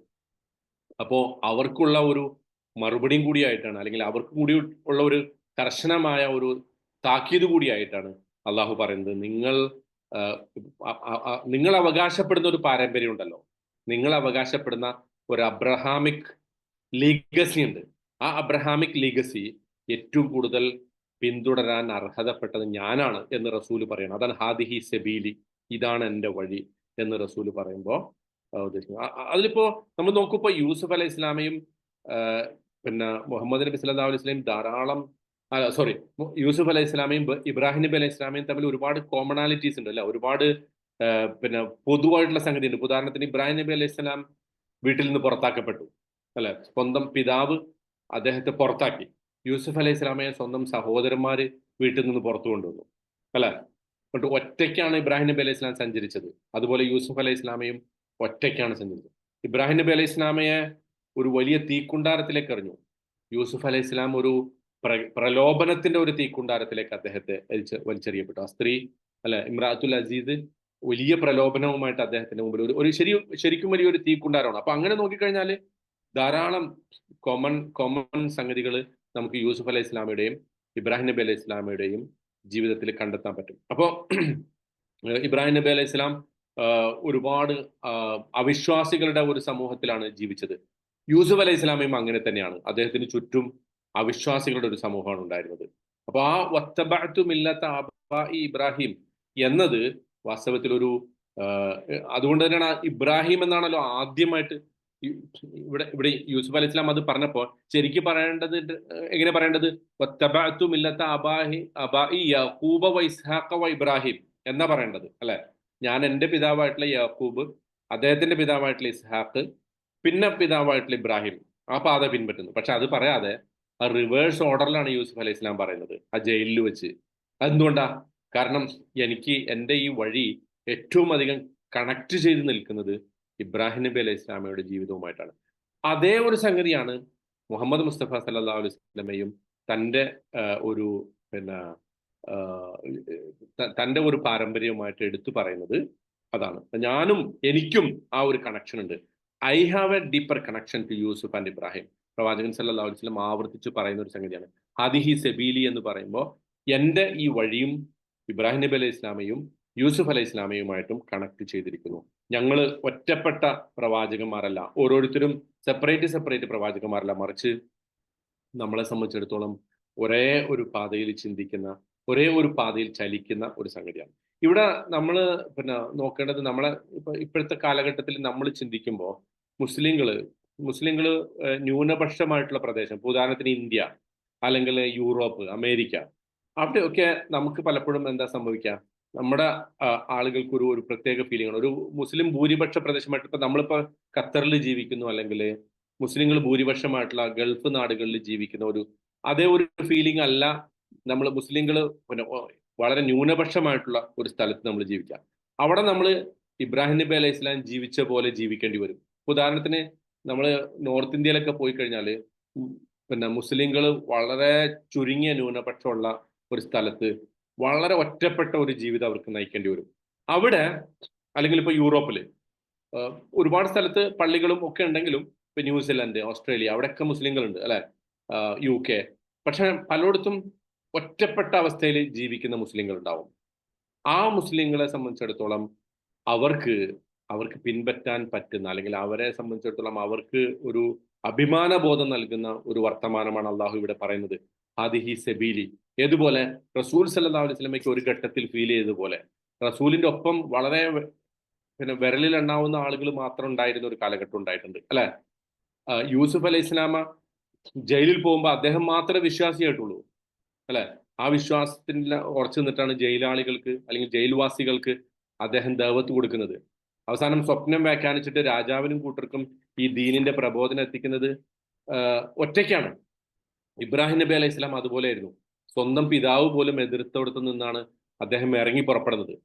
അപ്പൊ ആ ആ ഒരു ഒറ്റപ്പെട്ട പാത നമുക്ക് പലപ്പോഴും നമ്മളും അനുഭവിക്കേണ്ടി വരും. പക്ഷെ ഗൾഫിലൊക്കെ ജീവിക്കുന്ന നമ്മളെ സംബന്ധിച്ചിടത്തോളം അങ്ങനെ നമുക്ക് ഫീൽ ചെയ്യൂല. പക്ഷേ വേറൊരു പ്രശ്നമുള്ള എന്താന്ന് വെച്ചാല്, നമ്മൾ ഇതൊക്കെ പറയുമ്പോഴും ഇപ്പോ മുസ്ലിങ്ങൾ ഒരുപാടുള്ള സ്ഥലത്ത് ജീവിക്കുന്നു. പള്ളി ഉണ്ട്, നല്ല തറാവീഹ് ഉണ്ട്, നല്ല റമദാൻ ഉണ്ട്, എല്ലാവരും നോമ്പൊക്കെ നോക്കുന്നുണ്ട്. പക്ഷേ പലപ്പോഴും സംഭവിക്കുന്ന എന്താ, ആ ഏഹ്, ഖുർആൻ അങ്ങനെ തജ്വീദ് അർത്ഥത്തിൽ പാരായണം ചെയ്യപ്പെടുന്നു. നോമ്പ് റമദാനിന്റെ എല്ലാ ലക്ഷണങ്ങളും നമുക്ക് കാണാൻ സാധിക്കുന്നു. ദീനിന്റെ പ്രകടമായ അടയാളങ്ങളുണ്ട്. പക്ഷേ അന്തിമമായിട്ട് നോക്കുമ്പോൾ ഈ ദീനിന്റെ യഥാർത്ഥ വാല്യൂസ് പല ഇത്തരം സമൂഹങ്ങളിൽ പോലും ഇല്ല എന്ന് കാണാൻ സാധിക്കും. അല്ല, ഒരുപാട് ഡിസ്ക്രിമിനേഷൻ, ഒരുപാട് കറപ്ഷൻ, ഒരുപാട് റേസിസം, മുസ്ലിം സമൂഹത്തിൽ തന്നെ ഇത്തരം റേസിസം ഉള്ള കൾച്ചർ, അല്ലെങ്കിൽ വളരെ വലിയ വിവേചനങ്ങൾ നിലനിൽക്കുന്നത്, ഇതൊക്കെ കാണാൻ സാധിക്കും. അവിടെയൊക്കെയും അവിടെയൊക്കെയും നമുക്ക് പറയാൻ സാധിക്കണം, നമ്മൾ അള്ളാഹുവിന്റെ യഥാർത്ഥ പാതയിലാണ്. സബീൽ, ആ സബീൽ എന്ന് പറയുന്നത് കൃത്യമായും അള്ളാഹു സുബ്ഹാനഹു വതആല ഡിഫൈൻ ചെയ്തു തന്ന ഒരു പ്രവാചകന്മാർക്ക് ഏതെല്ലാം ഇത്തരം സാഹചര്യങ്ങളിലൂടെ കടന്നു പോകുന്ന പ്രവാചകന്മാരുണ്ടോ അവർക്കൊക്കെ അള്ളാഹു കാണിച്ചു കൊടുത്ത അതേ പാതയിലൂടെയാണ് എന്ന് നമുക്ക് പറയാൻ സാധിക്കണം, പ്രഖ്യാപിക്കാൻ സാധിക്കണം. എന്ന് പറഞ്ഞാൽ ഒരൊറ്റപ്പെട്ട അവസരത്തിൽ അള്ളാഹുവിന്റെ ദീനിന്റെ യഥാർത്ഥ മൂല്യങ്ങൾ ചവിട്ടിമെതിക്കപ്പെടുന്ന അല്ലെങ്കിൽ അതിനെ അവഗണിക്കപ്പെടുന്ന ഒരു സന്ദർഭത്തിൽ നമുക്ക് പറയാൻ സാധിക്കണം, ആ മൂല്യങ്ങളെ ഏറ്റെടുത്ത് ഒറ്റക്കാണെങ്കിലും മുന്നോട്ട് പോകാനുള്ള ഒരു കരുത്ത് എനിക്കുണ്ട് എന്ന് പറയുന്നതാണ് ഹാദിഹി സബീലി എന്ന് പറഞ്ഞാൽ. നമ്മളെക്കുറിച്ച്, മുസ്ലിമിനെ കുറിച്ച് അല്ലെങ്കിൽ മുസ്ലിം ഉമ്മത്തിനെ കുറിച്ച് അള്ളാഹു പറയുന്നത് എന്താ? ഇന്ന ഹാദിഹി ഉമ്മത്തുക്കും ഉമ്മത്തൻ വാഹിദ, അല്ലെ? ഈ നിങ്ങളുടെ ഈ സമൂഹം, നിങ്ങളുടെ ഈ സമുദായം ഒറ്റ സമുദായമാണ് എന്ന് പറഞ്ഞാൽ ഈ പ്രവാചകന്മാരുടെ ഒക്കെ ഒരു പാരമ്പര്യം ഉൾക്കൊള്ളുന്ന ആ ഒറ്റ സമുദായമാണ് നിങ്ങൾ. ഇപ്പം നബി സല്ലല്ലാഹു അലൈഹി വസല്ലം തന്നെ അവരോട്, മക്കയിലെ മുശ്രിക്കുകളോട് പറയുന്നുണ്ടല്ലോ, ലബിസ്തു ഫീക്കും ഉംറൻ, ഞാൻ നിങ്ങളുടെ കൂട്ടത്തിൽ ഒരുപാട് കാലം ജീവിച്ചിട്ടുണ്ടല്ലോ, നിങ്ങൾക്ക് എൻ്റെ ഈ വഴിയെ അല്ലെങ്കിൽ എൻ്റെ ഈ സബീലിന്റെ സവിശേഷതകൾ എന്താണ് എന്ന് നിങ്ങൾക്ക് കാണാൻ സാധിക്കുന്നുണ്ടല്ലോ. അപ്പൊ ആ ഒരു അവസ്ഥയെക്കുറിച്ചാണ് ഈ ഹാദിഹി സബീലി എന്ന് അല്ലാഹു സുബ്ഹാനഹു വതആല നമ്മളെ പറയുന്നത്. ഇതിൽ വേറൊരു സംഗതി നമ്മൾ ശ്രദ്ധിക്കേണ്ടത് വെച്ചാൽ, നമ്മൾ ഒരു മുസ്ലിം ആവുക എന്ന് പറഞ്ഞതിന്റെ അർത്ഥം ഒരിക്കലും എന്തല്ല, നമ്മുടെ ബാഹ്യമായ പ്രകടനങ്ങളല്ല. നമ്മൾ കുറെ നമസ്കരിക്കുന്നു, നമ്മൾ കുറെ നോമ്പെടുക്കുന്നു, നമ്മൾ കുറെ നല്ല തജ്വീദ് അനുസരിച്ച് ഖുർആൻ പാരായണം ചെയ്യുന്നു, നമ്മൾ കുറെ ഹിഫ്ള് ആക്കുന്നു, നമ്മൾ കുറെ അങ്ങനെ ഉണ്ടല്ലോ. അതൊക്കെ ഇമ്പോർട്ടന്റ് ആണ്, തീർച്ചയായിട്ടും ഇമ്പോർട്ടന്റ് ആണ്. നമ്മൾ ഖുർആൻ പഠിക്കണം, ഖുർആൻ ഹിഫ്ള് ആക്കണം, ഖുർആൻ തജ്വീദ് അനുസരിച്ച് പാരായണം ചെയ്യണം, നല്ല വസ്ത്രം ധരിക്കണം. പക്ഷേ അതിനപ്പുറത്തേക്ക് ഒരു മുസ്ലിം എന്ന് പറഞ്ഞാൽ എന്താ ശരിക്ക്? ആ മുസ്ലിമിന്റെ ഐഡന്റിറ്റി എന്ന് പറയുന്നത് നമ്മളുടെ ജീവിതത്തിൽ അള്ളാഹു പറഞ്ഞിട്ടുള്ള വാല്യൂസ് ആണ്, അല്ലെ? അള്ളാഹു നമ്മുടെ ജീവിതത്തിലേക്ക് ഇട്ട് തന്നിട്ടുള്ള മൂല്യങ്ങളാണ്. അത് വളരെ പിന്നെ ആ വാല്യൂസ് പ്രകടമാകാത്തിടത്തോളം, അതായത് ഉദാഹരണത്തിന് ഒരു സാഹോദര്യ ബന്ധം, അല്ലെങ്കിൽ ഒരു സത്യസന്ധത, ജീവിതത്തിലെ സൂക്ഷ്മത, ജീവിതത്തിലെ പിന്നെ മറ്റുള്ളവരെ പരിഗണിക്കാനുള്ള ഒരു മനസ്സ്, കുടുംബത്തിൽ നമ്മൾ കാണിക്കുന്ന ആ ഒരു നന്മയുടെ പ്രകടനങ്ങൾ, ഇതൊന്നുമില്ലാതെ കുറെ ബാഹ്യമായ സംഗതികൾ മാത്രം വെച്ചിട്ട് നമ്മൾ ഒരു പിന്നെ ഒരു മുസ്ലിമിനെ ഇപ്പൊ നോക്കൂ. നമ്മൾ അന്നത്തെ കാലത്ത് ഇപ്പൊ പ്രവാചകൻ സല്ലല്ലാഹു അലൈഹി വസല്ലമയുടെ അതേ വസ്ത്രം തന്നെയാണ് ആരും ധരിച്ചിരുന്നത്? അബൂജഹൽ ധരിച്ചിരുന്നത്, അല്ലെ? അബൂജഹലിനെ കണ്ടാൽ വലിയൊരു ഷെയ്ഖാണെന്ന് നമുക്ക് തോന്നും, അന്ന് ഫോട്ടോ വല്ലതും ഉണ്ടായിരുന്നെങ്കിൽ, അല്ലെ? അബൂലഹബിനെ കണ്ടാലും നമുക്ക് തോന്നും. കാരണം എന്താ? ആ വസ്ത്രം അത് അവരുടെ ഒരു കൾച്ചറിന്റെ ഭാഗമായിരുന്നു. അപ്പൊ ഇപ്പൊ നമ്മള് മുസ്ലിം ആവുക അല്ലെങ്കിൽ ഒരു തഖ്വ ഉള്ള ആളാവുക എന്ന് പറഞ്ഞാൽ അതിന്റെ അർത്ഥം അതുപോലത്തെ ഒരു ഡ്രസ്സ് ഇട്ട് നടക്കുക എന്നുള്ളതല്ല, അതുപോലത്തെ ഒരു ഹാവഭാവങ്ങൾ ഉണ്ടാവുക എന്നല്ല. മറിച്ച് നമ്മളെ വ്യതിരിക്തമാക്കുന്ന സംഗതി എന്താ? അള്ളാഹു സുബ്ഹാനഹു വതആല നമ്മളെ വേർതിരിക്കുന്നത് ഈ ദീനിന്റെ മൂല്യങ്ങൾ നമ്മുടെ ജീവിതത്തിൽ എത്രമാത്രം കാണുന്നു, മറ്റുള്ളവരോടുള്ള പെരുമാറ്റത്തിൽ അത് എത്രമാത്രം ദർശിക്കുന്നു, അല്ലെ? ഇപ്പൊ ഞാൻ ഈ ശഅബാൻ 15 കുറിച്ച് പറഞ്ഞ ആ ഒരു സംഗതിയില് അള്ളാഹു സുബ്ഹാനഹു വതആല എല്ലാ പ്രവർത്തനങ്ങളും, അല്ലെ, ശഅബാൻ 15 അന്ന് ഭൂമിയിലേക്ക് നോക്കും, എല്ലാവർക്കും പുറത്തു കൊടുക്കും, രണ്ടു പേർക്കൊഴികെ. ഒന്ന് അള്ളാഹുൽ പങ്കുചേർത്ത ആൾക്കും മറ്റൊന്ന് ഒരു മുഷാഹൻ എന്ന് പറഞ്ഞാൽ പരസ്പരം വിരോധവും വിദ്വേഷവും വെച്ച് പുലർത്തുന്ന ഈ രണ്ടുപേർക്ക് പുറത്തു കൊടുക്കില്ല. അപ്പൊ ഒന്ന് ആലോചിച്ച് നോക്കി, ആ രണ്ട് വാക്ക്, ഒന്നും മുശ്രിക്കാണ്. മുശ്രിക്ക് എന്ന് പറഞ്ഞാൽ ആരാ? അള്ളാഹുൽ പങ്കുചേർക്കുന്ന ആള്. മറ്റൊന്ന് മുഷാഹിനാണ്. മുഷാഹിൻ എന്ന് പറഞ്ഞാൽ ആരാ? പരസ്പരം വിദ്വേഷം വെച്ച് പുലർത്തണം. അപ്പൊ അള്ളാഹുവിനോടുള്ള ബന്ധത്തിന്റെ അതേ പ്രാധാന്യം അള്ളാഹു ആർക്ക് വകവെച്ചു കൊടുക്കുന്നു? സമസൃഷ്ടികളോടുള്ള പെരുമാറ്റത്തിന് വകവെച്ചു കൊടുക്കുന്നു. അത് എത്ര മനോഹരമാണ് നോക്കി നമ്മുടെ ദീനിന്റെ ആ കൺസെപ്റ്റ്. അപ്പൊ നമ്മുടെ ബന്ധം അള്ളാഹുമായിട്ടുള്ള ബന്ധം നന്നാവുന്നു. പക്ഷേ പരസ്പരമുള്ള നമ്മുടെ ബന്ധം മോശമാണെങ്കിൽ അതെന്താണ്? ആ അർത്ഥത്തിൽ നമ്മളെ സംബന്ധിച്ചിടത്തോളം നമ്മുടെ ദീനിന്റെ ഒരു കുറവായിട്ടാണ്, അല്ലെങ്കിൽ ഈ അള്ളാഹു കൽപ്പിച്ച ഈ ദീനിന്റെ ഒരു പൂർണ്ണത നമ്മിൽ എത്താത്തതായിട്ടാണ് നമുക്ക് മനസ്സിലാക്കാൻ സാധിക്കുക. അപ്പൊ ഇവിടെ ഹാദിഹി സെബീലി എന്ന അള്ളാഹുവിന്റെ റസൂലിനോട് പിന്നെ അള്ളാഹു കൽപ്പിക്കുമ്പോൾ, അല്ലെങ്കിൽ അത് പറയാൻ വേണ്ടി, പ്രഖ്യാപിക്കാൻ വേണ്ടി അള്ളാഹു കൽപ്പിക്കുമ്പോൾ നമ്മൾ ഉദ്ദേശിക്കുന്നത് ഈ പറഞ്ഞ അർത്ഥത്തിലുള്ള ഒരു സമഗ്രമായ ഒരു ദീനിനെ കുറിച്ചാണ്, സമഗ്രമായ ഒരു വീക്ഷണത്തെ കുറിച്ചാണ്, ഒരു മൂല്യവ്യവസ്ഥയെ കുറിച്ചാണ് അള്ളാഹു പറയുന്നത് എന്ന് നമുക്ക് മനസ്സിലാക്കാൻ സാധിക്കണം. നമ്മുടെ പിന്നെ ബാഹ്യമായിട്ടുള്ള കുറെ സംഗതികൾ നമ്മുടെ ഇപ്പൊ നമുക്ക് ഈ ശരിക്കും ഈ നമ്മൾ മറ്റ് മതങ്ങളൊക്കെ എടുത്തു നോക്കിക്കഴിഞ്ഞാൽ, ഇപ്പൊ നോക്കൂ, ഈ മറ്റു മതങ്ങളുടെയൊക്കെ ഒരു പ്രശ്നം എന്താ, അല്ലെങ്കിൽ മറ്റ് ഇസങ്ങളുടെ, ഭൗതികമായ ഇസങ്ങളുടെയൊക്കെ ഒരു പ്രശ്നം എന്താ? അവരുടെ ഭൗതികമായ ഇപ്പം മൂസാ നബി അലൈഹി ഇസ്ലാമയോട്, മൂസാ നബി അലൈഹി ഇസ്ലാം തന്റെ ആ ഒരു ദൃഷ്ടാന്തവുമായിട്ട്, അല്ലെ, വടി നിലത്തിട്ടാൽ പാമ്പാകും, അതുപോലെ കൈ കക്ഷത്തിൽ വെച്ചാൽ വെളുത്തിരിക്കും, ഇതുമായിട്ട് വന്നപ്പോൾ ഫിർഔൻ പറഞ്ഞ ഒരു സംഗതി ഉണ്ട്. എന്താണ്? ഈ മൂസയും ഹാറൂനും നമ്മുടെ വയദ്ഹബാബി തരീഖത്തിക്കുമുൽ മുസ്ല, നമ്മുടെ ഒരു പെർഫെക്റ്റ് എക്സംപ്ലറി ലൈഫ് ഉണ്ട്, അതിൽ നിന്ന് നമ്മളെ വഴിതെറ്റിക്കാൻ ശ്രമിക്കുന്നു. ഇപ്പോ ഈ ഭൗതിക പ്രത്യയശാസ്ത്രത്തിന്റെ ആളുകൾ പറയണ എന്താ? ഇസ്ലാം എന്ന് പറഞ്ഞാൽ മനുഷ്യരെ ഒരു സിവിലൈസേഷനിൽ നിന്ന് തെറ്റിക്കാൻ വേണ്ടി നടക്കുന്ന ആളുകളാണ് മുസ്ലിങ്ങൾ, അല്ലെ? ഒരു എക്സംപ്ലറി ലൈഫ്, നമ്മുടെ വാല്യൂസ് ഇഷ്ടപ്പെടാത്തവരാണ് മുസ്ലിങ്ങൾ. ആ വാല്യൂസിൽ നിന്ന് നമ്മളെ തെറ്റിക്കാൻ വേണ്ടിയാണ് ഈ മുസ്ലിങ്ങൾ നടക്കുന്നത് എന്ന് ഇന്ന് അതേ ഫിറഔൻ അന്ന് പറഞ്ഞ അതേ വാചകം നമ്മളിപ്പോൾ കേൾക്കുന്നു. അതിന്റെ അർത്ഥം എന്താന്ന് വെച്ചാല്, ഈ ശരിക്കും അന്ന് ഇസ്ലാമിനെതിരെ ഉയർത്തിയിരുന്ന, അല്ലെങ്കിൽ പ്രവാചകന്മാർക്കെതിരെ ഉയർത്തിയിരുന്ന അതേ വാദമുഖങ്ങൾ ഇന്ന് ഈ ലോകത്ത് ആവർത്തിക്കപ്പെട്ടുകൊണ്ടിരിക്കുന്നു. അവിടെയാണ് നമ്മുടെ സെബീല് വ്യത്യസ്തമാകുന്നത്. അള്ളാഹുവിന്റെ ഈ സെബീല് നമ്മളോട് കൽപ്പിക്കാൻ വേണ്ടി അള്ളാഹു പറയുന്നത് ശരിക്കും അതെന്താണ്? ഒരു കൾച്ചർ അല്ല, ഇതൊരു ഹെറിറ്റേജ് അല്ല, മറിച്ച് ഒരു വാല്യൂ സിസ്റ്റമാണ്. യഥാർത്ഥ അർത്ഥത്തിൽ തന്നെ മറ്റു ജനങ്ങൾക്ക് അള്ളാഹുവിന്റെ ദീനിനെ വെളിവാകുന്ന, അല്ലെങ്കിൽ അതിനെ കൃത്യമായി ബോധ്യപ്പെടുന്ന ഒരു സമഗ്രമായിട്ടുള്ള ജീവിത വ്യവസ്ഥയാണ് എന്നത് നമ്മുടെ ജീവിതത്തിലൂടെ അവർക്ക് കാണാൻ സാധിക്കണം എന്നുള്ളതാണ്. ഈ ഒരു കൺസെപ്റ്റാണ് അള്ളാഹു സുബ്ഹാനഹു വതആല ഹാദിഹി സബീലി എന്ന് പറയുന്നതിലൂടെ നമ്മളോട് കൽപ്പിക്കുന്നത്. പിന്നെ സാധാരണഗതിയിൽ നമുക്ക് മറ്റ് കൾച്ചറുകളോട്, അല്ലെങ്കിൽ മറ്റ് സംസ്കാരങ്ങളോടുള്ള നമ്മുടെ രണ്ട് കാഴ്ചപ്പാടുണ്ടല്ലോ. ഒന്ന്, നമ്മളെല്ലാം നമ്മുടെ ദീനല്ലാത്ത എല്ലാറ്റിനെയും നമ്മൾ റിജക്റ്റ് ചെയ്യുക, അല്ലെ? ഇപ്പം അമേരിക്കൻ കൾച്ചറിനെ കുറിച്ച്, അല്ലെങ്കിൽ പാശ്ചാത്യ കൾച്ചറിനെ കുറിച്ച് അത് കംപ്ലീറ്റ് പൂർണ്ണമായിട്ട് ഒന്നുകിൽ നമ്മൾ അതിനെ റിജക്റ്റ് ചെയ്യും, അല്ലെങ്കിൽ നമ്മൾ എന്താ ചെയ്യാം? അത് സ്വീകരിക്കും, എന്നിട്ട് ഈ ദീൻ മാറ്റിവെക്കും. ഈ രണ്ട് എക്സ്ട്രീം സ്വഭാവമാണ്. പക്ഷെ നമ്മുടെ ദീൻ നമ്മളോട് കൽപ്പിക്കുന്ന എന്താ? ഈ പറയുന്ന ഏത് കൾച്ചറിലും നിങ്ങൾക്ക് നമ്മുടെ ദീനിന്റെ അടിസ്ഥാന ആശയങ്ങളെ, അടിസ്ഥാന ആദർശങ്ങളെ മുറുകെ പിടിച്ച് ജീവിക്കാം. ഇപ്പൊ ഉദാഹരണത്തിന്, സഹാബികള് ഉമർ ബിൻ ഖത്താബിന്റെ കാലത്ത് റോമൻ സാമ്രാജ്യം കീഴടക്കി. ആ റോമൻ സാമ്രാജ്യത്തിൽ പോയപ്പോൾ അവിടുത്തെ ഭക്ഷണം, അവിടുത്തെ വസ്ത്രം പലതും അന്നത്തെ സഹാബികൾ സ്വീകരിച്ചു. എന്ന് പറഞ്ഞാൽ ആ കൾച്ചറിൽ പൂർണ്ണമായിട്ട് ആ കൾച്ചറിനെ അസിമിലേറ്റ് ചെയ്തു എന്നല്ല അതിന്റെ അർത്ഥം, മറിച്ച് അതിലെ ഏറ്റവും നന്മ നമ്മൾ ഉൾക്കൊണ്ടു. അപ്പോൾ നമ്മുടെ ദീൻ എന്തല്ല, ഒരു പൂർണ്ണമായിട്ടും സെക്ലൂഡഡ് ആയിട്ടുള്ള ഒരു ദീനല്ല. മറ്റ് കൾച്ചറുകളിൽ നിന്ന് നമുക്ക് എന്ത് ചെയ്യാം? പറ്റുന്ന സംഗതി സ്വീകരിക്കാം. അതായത് നമ്മൾ ഉദാഹരണത്തിന് നമ്മുടെ വേഷവിധാനങ്ങൾ, നമ്മുടെ വസ്ത്രധാരണ രീതി, ഇപ്പൊ ഒരു അറേബ്യൻ നാട്ടിലെ വസ്ത്രധാരണ രീതി അല്ലല്ലോ യൂറോപ്പിലെ മുസ്ലിങ്ങൾ സ്വീകരിക്കുന്ന വസ്ത്രധാരണ രീതി. ആ വസ്ത്രധാരണ രീതി നമുക്ക് സ്വീകരിക്കാം. എന്തുകൊണ്ട് സ്വീകരിക്കാം? കാരണം ഓരോ രാജ്യത്തിന്റെയും ഓരോ പ്രദേശത്തിന്റെയും ഭൂമിശാസ്ത്രപരമായിട്ടുള്ള, അവിടുത്തെ കാലാവസ്ഥാപരമായിട്ടുള്ള, അതൊക്കെ വെച്ചിട്ടാണ് വസ്ത്രധാരണ രീതി രൂപപ്പെടുന്നത്. അപ്പം നമ്മളെപ്പോഴും ഒരു അറേബ്യൻ സൗബ് തന്നെ ധരിക്കണം, അല്ലെങ്കിൽ അങ്ങനത്തെ പർദ്ദ തന്നെ ധരിക്കണം എന്നില്ല. മറിച്ച് വസ്ത്രത്തെക്കുറിച്ചുള്ള ഖുർആന്റെ കാഴ്ചപ്പാട് എന്താ? ലിബാസു തഖ്വ എന്നാണ് പറഞ്ഞിട്ടുള്ളത്.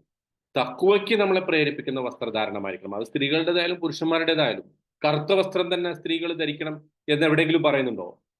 കറുത്ത വസ്ത്രം തന്നെ സ്ത്രീകൾ ധരിക്കണം എന്ന് എവിടെയെങ്കിലും പറയുന്നുണ്ടോ? ഇല്ല. നമുക്ക് കളർഫുൾ ആയിട്ടുള്ള വസ്ത്രങ്ങൾ ധരിക്കാം. കറുത്ത വസ്ത്രം ധരിച്ചിട്ടും വസ്ത്രം ധരിക്കാത്തവരെ പോലെ നടക്കുന്ന ആളുകളില്ലേ? പർദ്ദ എന്ന് നമ്മൾ വിളിക്കുന്ന, അബായ എന്ന് വിളിക്കുന്ന സംഗതി നമ്മൾ വിചാരിക്കുന്നു അതൊരു ദീനിന്റെ, പലപ്പോഴും ഞാനൊരു ആരെങ്കിലും സാമാന്യവൽക്കരിച്ച് കുറ്റപ്പെടുത്താനോ കളിയാക്കാനോ ആക്ഷേപിക്കാനോ പറയല്ല. പക്ഷെ വസ്ത്രം ധരിച്ചിട്ടും, ഈ പറഞ്ഞ കറുത്ത വസ്ത്രം ധരിച്ചിട്ടും, അല്ലെങ്കിൽ ആ നമ്മൾ പർദ്ദ എന്ന് വിളിക്കുന്ന, അബായ എന്ന് വിളിക്കുന്ന അത്ര വസ്ത്രം ധരിച്ചിട്ടും, അല്ല കാസിയാത്തുൻ ആരിയാത്ത് എന്ന് റസൂല് പറഞ്ഞ രൂപത്തിൽ വസ്ത്രം ധരിച്ചിട്ടും നഗ്നത വെളിവാക്കുന്ന ആളുകളുണ്ട്. പക്ഷെ അതേസമയം പർദ്ദ അല്ല, നമ്മുടെ ഏതോ ഒരു സൽവാർ കമ്മീസോ അല്ലെങ്കിൽ ചുരിദാറോ അതല്ലെങ്കിൽ സാരിയോ എന്തോ ആയിക്കോട്ടെ, പക്ഷെ അത് മോഡസ്റ്റി ആയിട്ട് ലിബാസു തഖ്വ എന്ന് വിളിക്കുന്ന രൂപത്തിൽ, ശരീരം മുഴുവൻ മറയുന്ന രൂപത്തിൽ അത് ധരിക്കുമ്പോൾ എന്താണ്, ആ കൾച്ചർ ഈ ദീനിന്റെ ഭാഗമായിട്ട് നമുക്ക് ഉൾക്കൊള്ളാൻ സാധിക്കും. ഞാൻ പറഞ്ഞു വരുന്നത് ഇത്രേ ഉള്ളൂ. ഈ ദീൻ എന്ന് പറയുന്നത് എന്തല്ല, മറ്റെല്ലാ കൾച്ചറിനെയും പൂർണ്ണമായി റിജക്റ്റ് ചെയ്യുന്ന ഒരു സംഗതിയല്ല. മറിച്ച് ഈ ദീൻ എന്തൊക്കെ നന്മകളുണ്ടോ അതിനൊക്കെ നമ്മൾ ഉൾക്കൊള്ളുന്നു. ഭക്ഷണ രീതി ആവട്ടെ, വസ്ത്രധാരണ രീതി ആവട്ടെ, സംസാര രീതി ആവട്ടെ, ഭാഷ ആവട്ടെ. അറബി തന്നെ സംസാരിച്ചോണം എന്ന് നമ്മളോട് അള്ളാഹു വാശി പിടിച്ചിരുന്നുവെങ്കിൽ എന്താ സംഭവിക്കുക? അങ്ങനെ അങ്ങനെ അങ്ങനെ ഉണ്ടായിട്ടില്ലല്ലോ. അങ്ങനെ ഉണ്ടായിട്ടില്ല. ഖുർആൻ അറബിയിലാണ്, നമ്മുടെ ലിറ്ററേച്ചർ പലതും അറബിയിലാണ്, ശരിയാണ്. പക്ഷെ നിങ്ങൾക്ക് നിങ്ങളുടേതായ ഭാഷയും നിങ്ങളുടേതായ സംസാര രീതിയും ഒക്കെ ഉണ്ടാകാം, as long as it doesn't contradict with our values. അല്ലെ, ഈ അള്ളാഹു കൽപ്പിച്ച അടിസ്ഥാനപരമായ വാല്യൂസിനെ അത് നിരസിക്കാത്തിടത്തോളം കാലം നമുക്കത്. ഇനി നേരെ തിരിച്ചുള്ള അവസ്ഥ എന്താ? മറ്റൊരു എക്സ്ട്രീം എന്താ? അപ്പൊ നമ്മൾ ഒരു സെക്ലൂഡഡ് ആയിട്ട് ജീവിക്കരുത് എന്നാണ് പറഞ്ഞതിന്റെ അർത്ഥം. മറ്റൊരു അവസ്ഥ എന്ന് പറഞ്ഞാൽ നമ്മൾ പൂർണ്ണമായിട്ട് അസിമുലേറ്റ് ചെയ്യുക, ദീനിന്റെ എല്ലാ സംഗതികളും വിട്ടിട്ട്. അതല്ലേ ഇപ്പൊ ചിലപ്പോൾ ചില കുട്ടികൾ ഇന്നത്തെ കാലത്ത് നമുക്ക് അങ്ങനെ ധാരാളമായിട്ട് കാണാൻ സാധിക്കും, അല്ലെ? അവര് കുറച്ച് ഒരു മോഡേൺ ലൈഫിലേക്ക് പോകുമ്പോൾ, അല്ലെങ്കിൽ കുറച്ച് മറ്റുള്ളവരിൽ നിന്ന് പ്രഷറൊക്കെ വരുമ്പോൾ ഈ ദീനിന്റെ എല്ലാം ഉപേക്ഷിച്ചിട്ട് അതിനൊക്കെ ഉപേക്ഷിച്ചിട്ട് പോകുന്നതായിട്ട് കാണാൻ സാധിക്കും. ഇപ്പോ സൂറത്തുൽ അഹ്ഖാഫിൽ അള്ളാഹു അതിനെ കുറിച്ച് പറയുന്നുണ്ട്, അല്ലെ? വല്ലദി ഖാലലി വാലിദൈഹി ഉഫിൻ ലക്കുമ. സ്വന്തം മാതാപിതാക്കളോട് ഉഫിൻ, വളരെ കയർത്ത് സംസാരിക്കുന്ന ഒരു കുട്ടിയെ കുറിച്ച് പറയുന്നുണ്ട്. അപ്പോ ആ മാതാപിതാക്കൾ അവരോട് പറയുന്നുണ്ട്, വൈലക ആമിൻ, നീ വിശ്വസിക്ക് എന്ന് പറയുമ്പോൾ അവൻ പറയുന്നുണ്ട്, കാല ഹാദ അസാത്തിറുൽ അവ്വലിൻ, ഇതൊക്കെ പഴയ സ്റ്റോറീസ് ആണ്, അല്ലെ? 1000 വർഷം പഴക്കമുള്ള 7-ാം നൂറ്റാണ്ടിലെ സ്റ്റോറീസ് ആണ്, നിങ്ങൾ വിശ്വസിക്കും.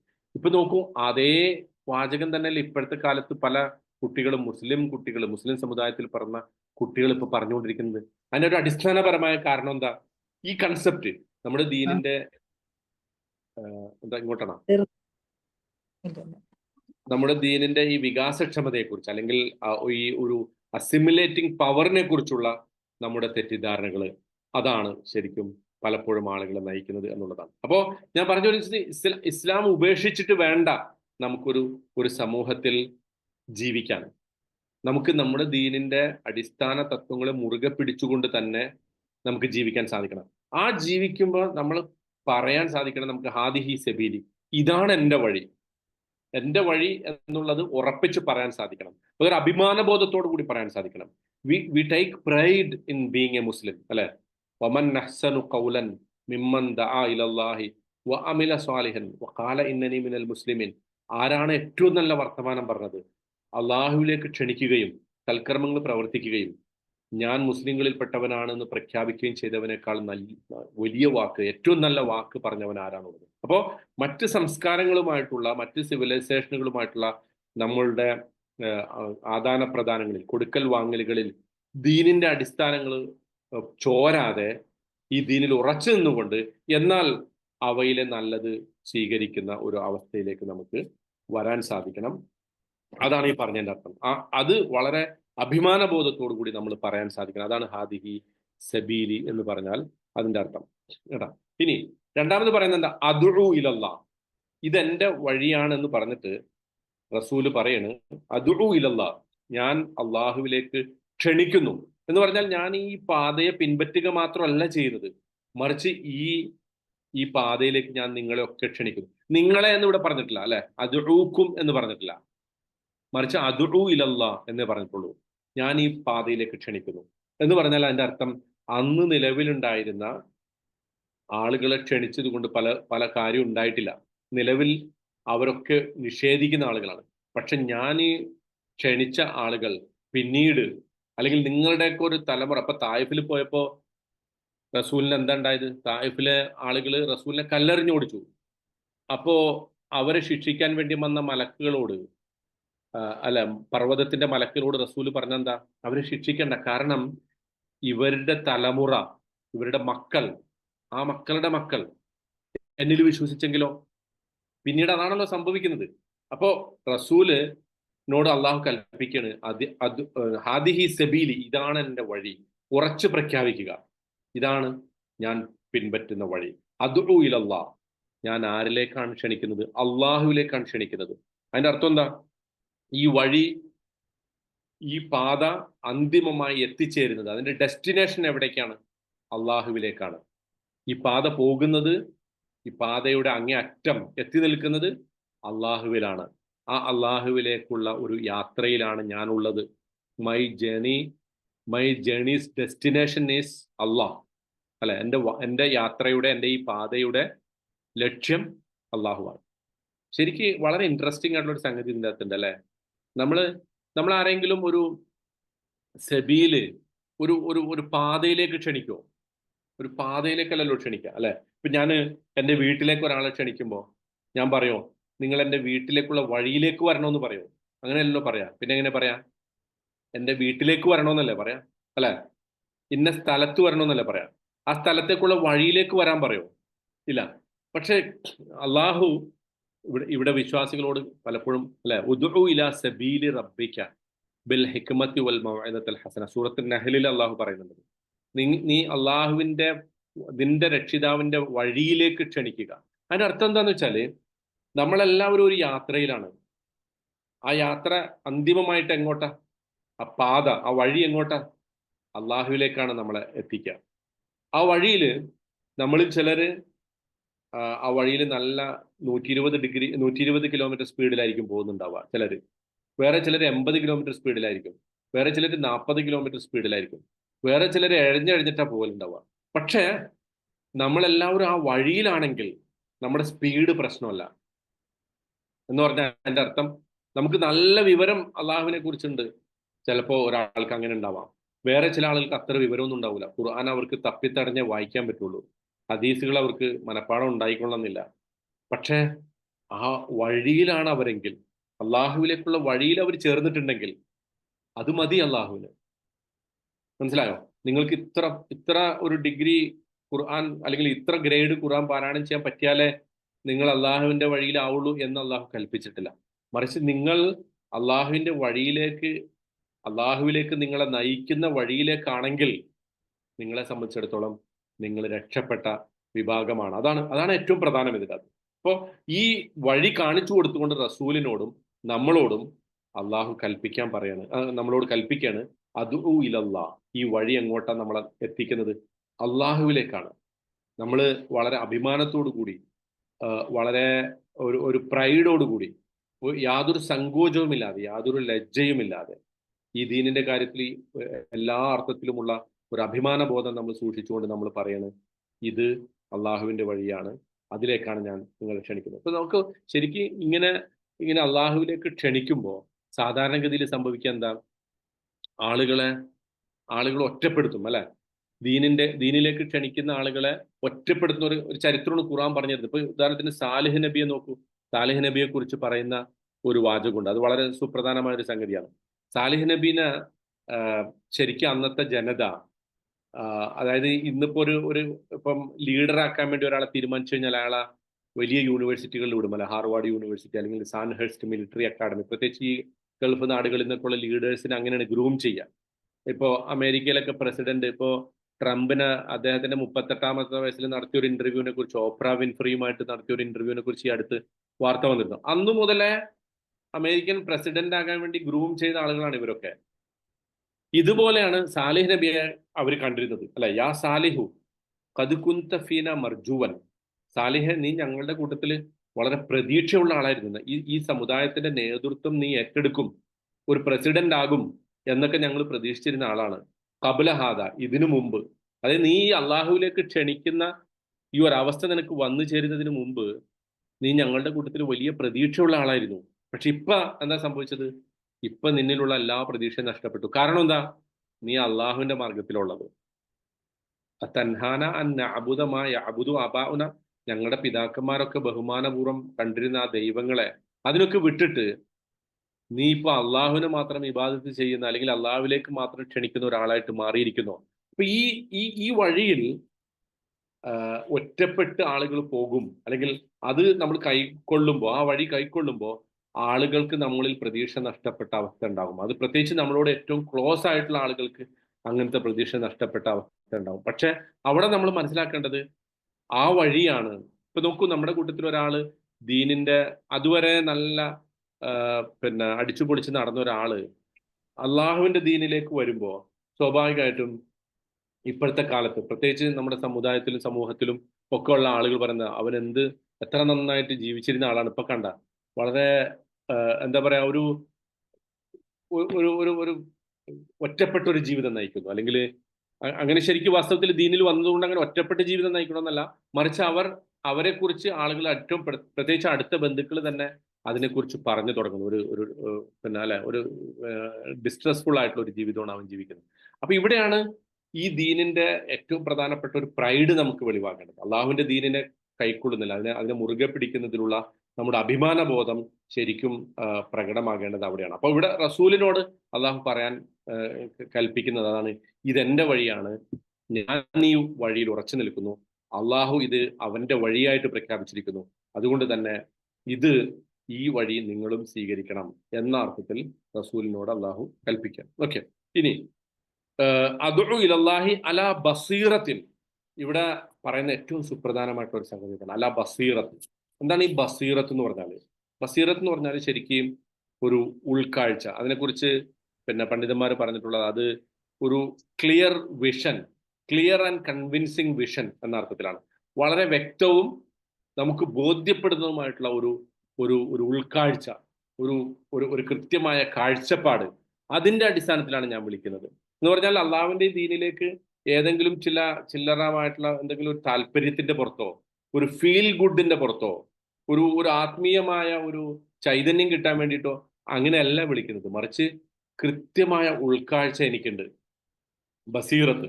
ശരിക്കും വാസ്തവത്തില് നമ്മൾ ഈ ദീനിന്റെ പാതയിൽ ഉറച്ചു നിൽക്കുമ്പോൾ നമുക്ക് ഉണ്ടാകേണ്ട ഒരു സംഗതിയെ കുറിച്ചാണ് അള്ളാഹു പറയുന്നത്. ഒരു ബസീറത്ത് വേണം, അല്ലെ, ഒരു ഉൾക്കാഴ്ച വേണം. എന്ന് പറഞ്ഞാൽ നമുക്ക് വളരെ വ്യക്തമായി കാണാൻ സാധിക്കണം ഈ ദീൻ, അള്ളാഹുവിന്റെ ദീൻ എന്ന് പറയുന്നത് നമ്മെ സംബന്ധിച്ചിടത്തോളം ഈ ജീവിതത്തിൽ സ്വീകരിക്കേണ്ട ഒരേ ഒരു വഴിയാണ്. ഈ അള്ളാഹുവിന്റെ പാതയാണ് ജീവിതത്തിലെ ഏറ്റവും ശരിയായ വഴി. ഈ വഴിയിലൂടെ സഞ്ചരിച്ചാൽ മാത്രമാണ് നമുക്ക് ഇഹത്തിലും പരത്തിലും അള്ളാഹുവിന്റെ മോക്ഷം കരസ്ഥമാക്കാൻ സാധിക്കുകയുള്ളൂ എന്നുള്ള വളരെ കൃത്യമായ ഒരു ബസീറത്ത്, ഒരു ഉൾക്കാഴ്ച നമുക്കുണ്ടാകണം. കാരണം പിശാച് നമ്മൾ ഈ പാതയിൽ സഞ്ചരിക്കുമ്പോൾ നമുക്ക് ഒരുപാട് തടസ്സങ്ങൾ കൊണ്ടുവന്ന് തരും, അല്ലെ. അള്ളാഹുവിന്റെ ദീൻ അനുസരിക്കാൻ നോക്കുമ്പോൾ ഇതിൻ്റെ അകത്ത് അങ്ങോട്ട് പോകാൻ പാടില്ല, അല്ലെ, പലിശ പാടില്ല, മറ്റേ ഒരുപാട് തടസ്സങ്ങൾ, അല്ലെ, കുറെ പരിധികൾ, ഇസ്ലാമിന്റെ പരിധികൾ. ഈ പരിധികളൊക്കെ നമ്മൾ എന്തിനു പാലിക്കണം എന്നത് നമുക്ക് കൃത്യമായി പറഞ്ഞു തരുന്ന ഒരു സംഗതിയാണ് ഈ ബസീറത്ത് എന്ന് പറഞ്ഞാൽ. ഉദാഹരണത്തിന് നോക്കൂ, യൂസുഫ് അലൈഹി ഇസ്ലാമയെ ആ സ്ത്രീ വാതിലടച്ചിട്ട് വിളിക്കുമ്പോൾ അദ്ദേഹത്തെ കുറിച്ച് അള്ളാഹു പറയുന്ന ഒരു വാചകമുണ്ട്, അല്ലെ, വലഖദ് ഹമ്മത് ബിഹി വഹമ്മ ബിഹ ലൗല അൻ റഅ ബുർഹാന റബ്ബി. അല്ലെ, യൂസുഫ് അലൈഹി ഇസ്ലാം അവരിൽ പെട്ടുപോകുമായിരുന്നു, അവരുടെ ആ വിളിയിൽ, ആ പ്രലോഭനത്തിൽ പെട്ടുപോകുമായിരുന്നു. ലൗല അൻ റഅ ബുർഹാന റബ്ബി, തന്റെ രക്ഷിതാവിന്റെ ഭാഗത്തു നിന്നുള്ള ഒരു വളരെ കൃത്യമായിട്ടുള്ള ഒരു തെളിവ്, ഒരു പ്രമാണം അദ്ദേഹത്തിന് വന്നെത്തിയത് കൊണ്ടാണ്. ഇതുപോലെ നമുക്ക് പറയാൻ സാധിക്കണം, നമുക്ക് എന്തിനെങ്കിലും അള്ളാഹുവിന്റെ ദീനിൽ നിന്ന് തെറ്റിപ്പോകാൻ, അല്ലെങ്കിൽ ആ ദീനിന്റെ മാർഗത്തിൽ നിന്ന് തെറ്റിപ്പോകാൻ ചില ആളുകൾ സാഹചര്യത്തെ കുറ്റപ്പെടുത്തും. എന്റെ സാഹചര്യം അതായിപ്പോയി, അല്ലെങ്കിൽ ഒരു ദുർബല നിമിഷത്തിൽ ഞാൻ പെട്ടുപോയി, അതല്ലെങ്കിൽ എന്നെ സംബന്ധിച്ചിടത്തോളം അതല്ലാത്തൊരു വഴി ഉണ്ടായിരുന്നിട്ടില്ല. ഇങ്ങനെയൊന്നുമില്ല. ഏത് സാഹചര്യത്തിലാണെങ്കിലും ഇപ്പൊ യൂസുഫ് അലൈഹി സ്വലാമയുടെ സാഹചര്യം നോക്കൂ, അത്രക്കും കടുത്തൊരു സാഹചര്യമായിരുന്നു അല്ലെ.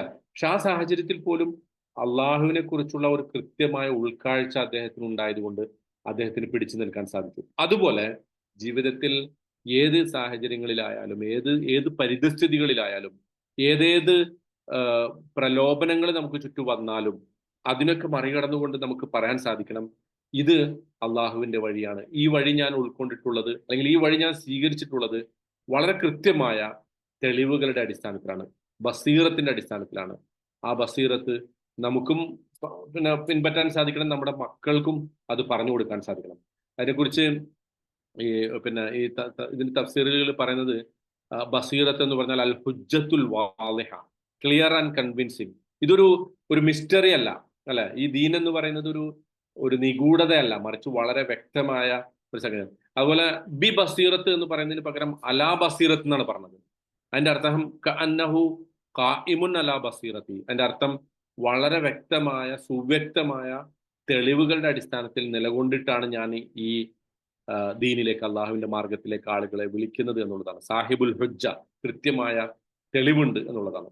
ഇപ്പോ അത് പിന്നെ ഈ ബസീറത്തിനെ കുറിച്ച് പല സന്ദർഭങ്ങളിൽ അള്ളാഹു വിശുദ്ധ ഖുർആനിൽ പറഞ്ഞു. ഇപ്പൊ സൂറത്തുൻ നംലിലെ 13-ാമത്തെ ആയത്തില് ഫലമ്മ ജാഅത്തുഹും ആയാതുനാ മുബ്സിറതൻ ഖാലു ഹാദാ സിഹ്റും മുബീൻ. നമ്മുടെ ദൃഷ്ടാന്തങ്ങൾ അവർക്ക് വളരെ വ്യക്തമായിട്ട് അവരുടെ കൺമുന്നിൽ വന്നപ്പോൾ അവർ പറഞ്ഞു ഹാദാ സിഹ്റും മുബീൻ, ഇതൊരു വളരെ വ്യക്തമായ മാരണമാകുന്നു. അപ്പോ ശരിക്കും അള്ളാഹുവിന്റെ ദൃഷ്ടാന്തങ്ങൾ, അള്ളാഹുവിന്റെ ഈ ദീനിന്റെ ശരിയെ കുറിക്കുന്ന, അതിന്റെ ദീനിന്റെ കൃത്യമായ പാതയെ കുറിക്കുന്ന വളരെ വ്യക്തമായ സുവ്യക്തമായിട്ടുള്ള തെളിവുകൾ നമ്മുടെ മുമ്പിൽ വരുമ്പോൾ ആ തെളിവുകളുടെ അടിസ്ഥാനത്തിൽ കൃത്യമായി നമുക്ക് ഉൾക്കൊള്ളാൻ സാധിക്കണം എന്നുള്ളതാണ്. ഇപ്പോ പ്രത്യേകിച്ച് ഞാൻ പറഞ്ഞല്ലോ, നമ്മുടെ അടുത്തൊരു തലമുറയ്ക്ക് ഈ ദീനിനെ നമ്മൾ പകർന്നു കൊടുക്കേണ്ടതും അങ്ങനെ തന്നെയാണ്. അല്ലെങ്കിൽ എന്ത് പറ്റുമെന്ന് വെച്ച് കഴിഞ്ഞാൽ ഈ നമ്മുടെ അടുത്തൊരു തലമുറ ഇപ്പൊ തന്നെ നമ്മൾ കണ്ടുകൊണ്ടിരിക്കുന്നു ലിബറലിസം, നിയോ എത്തിസം അല്ലെ, പുതിയ നവയുക്തിവാദങ്ങൾ നമ്മുടെ സമൂഹത്തിൽ വരുന്നു. കുറച്ച് കാലം അവർ ദീനിലായിരിക്കും, പക്ഷെ മുതിർന്നു കഴിയുമ്പോൾ ഒരു പ്രായത്തിൽ സ്വയം ചിന്തിക്കാനുള്ള ഒരു പ്രായം എത്തുമ്പോൾ പല കുട്ടികളും ദീനിന്റെ അടിസ്ഥാനങ്ങളെ ക്വസ്റ്റ്യൻ ചെയ്യുന്നു. കാരണം എന്താ? അവർക്കൊരു ബസീറത്തില്ല. എന്തുകൊണ്ട്? ഈ ഖുർആൻ എന്ന് പറയുന്ന ഒരു സംഗതി തന്നെ ഒരു ബസീറത്തിന്റെ ഏറ്റവും പ്രധാനപ്പെട്ട അടയാളമാണ്. വിശുദ്ധ ഖുർആന്റെ ആയത്തുകളെ ആ അർത്ഥത്തിൽ നമുക്ക് അവർക്ക് മനസ്സിലാക്കി കൊടുക്കാൻ സാധിക്കണം. എന്തുകൊണ്ട് അള്ളാഹു, എന്തുകൊണ്ട് ദീൻ, എന്തുകൊണ്ട് ഈ പാത വ്യത്യസ്തമാകുന്നു, എന്തുകൊണ്ട് ഇതിലൊരു പ്രൈഡ് എടുക്കണം, ഇസ്ലാം എന്ന് പറയുന്ന ഈ സംഗതിയുടെ അത് നമ്മുടെ ഒരു അഭിമാന പ്രശ്നമായിട്ട് മാറണം, അല്ലെങ്കിൽ it's a proud thing to do, അല്ലെങ്കിൽ ടു അക്സെപ്റ്റ് എന്നുള്ളത് നമ്മുടെ കുട്ടികൾക്ക്, നമ്മുടെ അടുത്ത തലമുറയ്ക്ക് വ്യക്തമായിട്ട് നമ്മൾ പറഞ്ഞു കൊടുത്തിട്ടില്ലെങ്കിൽ എന്താ സംഭവിക്കാന്ന് വെച്ചാൽ അവർ പലരുമായിട്ടുള്ള ഇന്ററാക്ഷനിൽ ചെറിയ ചെറിയ ചോദ്യങ്ങൾ കേൾക്കുമ്പോൾ, റസൂലിനെ കുറിച്ചുള്ള ഒരു ചോദ്യം കേൾക്കുമ്പോൾ, അങ്ങനെ ഉണ്ടല്ലോ ചില ആളുകൾക്ക് അതാണ് വളരെ പ്രധാനം. ഒരു യുക്തിവാദികളുടെ പ്രഭാഷണങ്ങളൊക്കെ യൂട്യൂബിൽ കാണും, റസൂല് അങ്ങനെ ചെയ്തു ഇങ്ങനെ ചെയ്തു എന്ന് പറയുമ്പോൾ ഒരു ചെറിയ ചെറിയ സംഭവങ്ങൾ ഇപ്പൊ ഈ അടുത്തൊക്കെ തന്നെ എന്നോട് പലരും അങ്ങനത്തെ സംശയങ്ങളായിട്ട് വരികയുണ്ടായി. അപ്പൊ ഈ ദീനിന്റെ അടിസ്ഥാനങ്ങളിൽ നമുക്ക് വിശ്വാസം ഇല്ലെങ്കിൽ, ആ അടിസ്ഥാനങ്ങൾ നമ്മുടെ മനസ്സിൽ രൂഢമൂലമായിട്ടില്ലെങ്കിൽ, ഈ വിശുദ്ധ ഖുർആന്റെ ആയത്തുകളെ നമുക്ക് ആ ഒരു പെർസ്പെക്റ്റീവിൽ മനസ്സിലാക്കാൻ സാധിച്ചിട്ടില്ലെങ്കിൽ, ചില്ലറ സാഹചര്യങ്ങൾ വരുമ്പോൾ, ചില്ലറ ചോദ്യങ്ങൾ വരുമ്പോൾ നമ്മൾ തന്നെ പതറിപ്പോകുന്ന ഒരു അവസ്ഥ ഉണ്ടാവും. അപ്പം ഒരു കണ്ണടച്ചുകൊണ്ട് ഈ ദീനിൽ വിശ്വസിക്കാനല്ല അള്ളാഹു പറഞ്ഞിട്ടുള്ളത്, മറിച്ച് ബസീറത്ത് എന്ന് പറഞ്ഞാൽ അതാണ്. ശരിക്കും കണ്ണ് തുറന്നിട്ട് അള്ളാഹുവിന്റെ ദൃഷ്ടാന്തങ്ങളെ കണ്ടുകൊണ്ട് ഈ പ്രപഞ്ചം മുഴുവനുള്ള അവന്റെ അടയാളങ്ങളെ കണ്ടുകൊണ്ട് നമുക്ക് വിശ്വസിക്കാൻ സാധിക്കണം. അങ്ങനെ വിശ്വസിക്കുമ്പോൾ മാത്രമാണ് നമുക്ക് ഈ മാർഗത്തിൽ ഉറച്ചു നിൽക്കാൻ സാധിക്കുള്ളൂ. അതുകൊണ്ടാണ് അള്ളാഹു പറയുന്നത്, പിന്നെ ശരിക്കും അള്ളാഹ് തന്നെ അത് അത്തരം സംഗതികളെ ക്വസ്റ്റ്യൻ ചെയ്തുകൊണ്ട് പറയുന്നുണ്ടല്ലോ, കുൽ ഹാത്തു ബുർഹാനക്കും. ഈ ദീനിനെ എതിർക്കുന്ന ആളുകളോട് അള്ളാഹ് തന്നെ ചോദിച്ചത് ഹാത്തു ബുർഹാനക്കും, നിങ്ങൾ നിങ്ങളുടെ തെളിവ് കൊണ്ടുപോവാ അല്ലെ. ജൂതന്മാരോട് പറഞ്ഞത് നിങ്ങൾ നിങ്ങളുടെ തൗറാത്ത് കൊണ്ടുപോവാ, തൗറാത്ത് പാരായണം ചെയ്ത് നോക്കൂ, എന്നിട്ട് ഈ അള്ളാഹുവിനെ കുറിച്ചുള്ള യഥാർത്ഥ കാഴ്ചപ്പാട് നിങ്ങൾ മനസ്സിലാക്കി അതിനെ സ്വീകരിക്കാൻ വേണ്ടി നിങ്ങൾ ഉൾക്കൊള്ളൂ. ഇതാണ് വാസ്തവത്തിൽ പിന്നെ റസൂൽ സല്ലല്ലാഹു അലൈഹി വസല്ലമയോടും അള്ളാഹു പറയുന്നത്. അപ്പൊ ഇവിടെ ഈ പിന്നെ അദുഉ ഇലല്ലാഹി അലാ ബസീറത്തിൻ, ഞാൻ വളരെ കൃത്യമായ ഉൾക്കാഴ്ചയോട് കൂടിയാണ് ഇതിലൂടെ മുന്നോട്ട് പോകുന്നത് എന്ന് റസൂൽ പറയുമ്പോൾ മറ്റൊരു വീക്ഷണം കൂടിയുണ്ട്. അതായത് മറ്റൊരു ഒരു സൂചന കൂടി റസൂൽ നൽകുന്നുണ്ട്. എന്താ വെച്ചാൽ ഈ പാത, ഞാനിപ്പോൾ ഈ സഞ്ചരിക്കുന്ന ഈ പാത, ഇത് എൻ്റെ മാത്രം പാതയല്ല, മൂസാ നബിയുടെ, ഈസാ നബിയുടെ, യൂസുഫ് നബിയുടെ, ഇബ്രാഹിം നബിയുടെ, അവരുടെയൊക്കെ ഒരു ലീഗസി ഉൾക്കൊണ്ടിട്ടുള്ള ഒരു പാതയാണ്. അപ്പോൾ ഐ ആം റിലിവിങ് യൂസുഫ്, ഞാൻ യൂസുഫ് നബിയുടെ ജീവിതത്തെ അതേപോലെ ഇപ്പോൾ രണ്ടാമത് പുനർജീവിപ്പിക്കുകയാണ്. എൻ്റെ ജീവിതത്തിൽ അത് വീണ്ടും കടന്നു വരികയാണ്. മനസ്സിലായോ?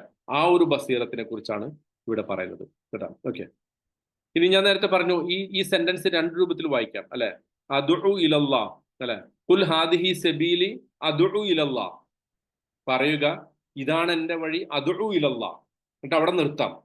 അദുഉ ഇലല്ലാ, ഞാൻ അള്ളാഹുവിലേക്ക് ക്ഷണിക്കുന്നു, എന്നിട്ട് ഒരു എക്സ്ക്ലമേഷൻ മാർക്ക്.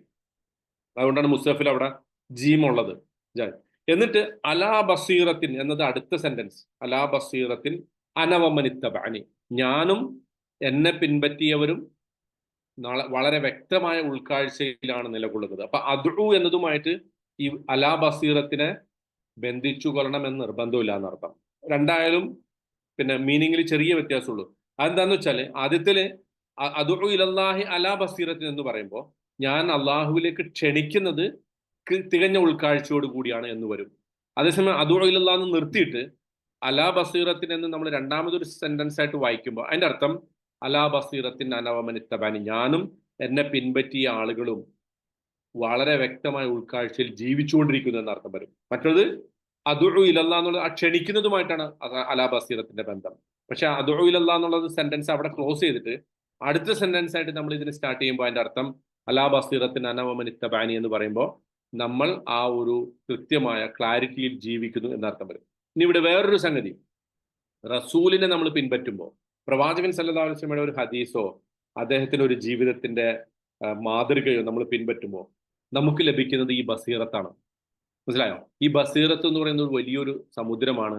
ആ സമുദ്രത്തിലെ ചില തുള്ളികൾ നമുക്ക് ലഭിക്കുന്നു എങ്ങനെയാണെങ്കിൽ നമ്മൾ റസൂലിന്റെ ആ പാതയെ ആ അർത്ഥത്തിൽ പിൻപറ്റുമ്പോൾ. അതാണ് ശരിക്ക് അനവമനിത്തബഅനി എന്ന് പറയുമ്പോൾ അതുകൊണ്ട് അർത്ഥമാക്കുന്നത് കേട്ടാ. അലാ ബസീറത്തിൽ അനവമനിത്തബഅനി എന്ന് പറയുന്നത് ആ ഒരു റസൂലിന്റെ ആ പാത നമ്മൾ പിൻപറ്റുമ്പോൾ ഈ ഏതൊരു ഉൾക്കാഴ്ചയിലാണോ, ഏതൊരു വിഷനിലാണോ, ഏതൊരു കൃത്യമായ തെളിവുകളുടെ അടിസ്ഥാനത്തിലാണോ റസൂൽ ജീവിച്ചത്, ആ ജീവിതത്തിന്റെ ചെറിയ ഒരു അംശം നമുക്കും ലഭിക്കുന്നു എന്നുള്ളതാണ്. അത് നമ്മൾ എത്രമാത്രം റസൂലിനെ പിൻപറ്റാൻ വേണ്ടി അദ്ദേഹത്തിന്റെ കൽപ്പനകളും നിർദ്ദേശങ്ങളും നമ്മൾ അനുസരിക്കാൻ വേണ്ടി ശീലിക്കുന്നു, അത്രത്തോളം ആ ബസീറത്ത് നമുക്ക് കൂടിക്കൊണ്ടിരിക്കും എന്നുള്ളതാണ് ഏറ്റവും പ്രധാനപ്പെട്ട സംഗതി.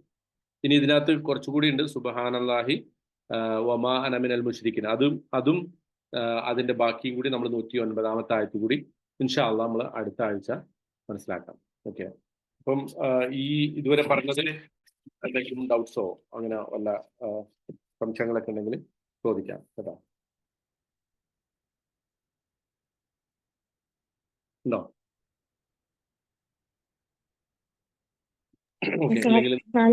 കളർഫുൾ ഡ്രസ് ഇടുമ്പോ മറ്റുള്ളവരെ ആകർഷണീയമാവൂലേ? ഡ്രസ്സിനെ കുറിച്ചാണ്. അല്ല, അത് പിന്നെ വേറൊരു ഇതുള്ളത്, പിന്നെ എല്ലാവരും ഈ ഒരു പാതയിലേക്ക് പ്രവേശിച്ചു കഴിഞ്ഞാല് ബേക്കോട്ടായവരൊക്കെ ഇതിൽ തന്നെയാണ് ഉള്ള. അപ്പൊ സ്വർഗത്തിൽ പല തട്ടുകള് ഉള്ളതെന്ന് പറയുന്നതും രണ്ട് സംശയം ഇങ്ങനെ വന്നത് ഇങ്ങനെ നോട്ട് ചെയ്ത്. അതായത് കളറ്, ഡ്രസ്സിന്റെ കളറോ, നമുക്ക് ഒരു കളറും ഇല്ലാത്ത ഡ്രസ്സ് ഇട്ടിട്ടും ആളുകളെ ആകർഷിക്കാം, എന്നാൽ നല്ല ബ്യൂട്ടിഫുൾ ആയ കളർ ഇട്ടിട്ടും ആളുകളെ ആകർഷിക്കാതെ നടക്കാം. അതെന്താന്ന് വെച്ചാല് ലിബാസു തഖ്വ. ഖുർആൻ നമ്മളോട് പരിചയപ്പെടുത്തുന്നത് ഒരു തഖ്വയുടെ വസ്ത്രത്തെ കുറിച്ചാണ്. നമ്മുടെ വസ്ത്രത്തിന്റെ കളർ നോക്കിയിട്ടല്ല അതിന്റെ തഖ്വ തീരുമാനിക്കേണ്ടത്. ആ വസ്ത്രം നമ്മൾ എങ്ങനെ ധരിക്കുന്നു,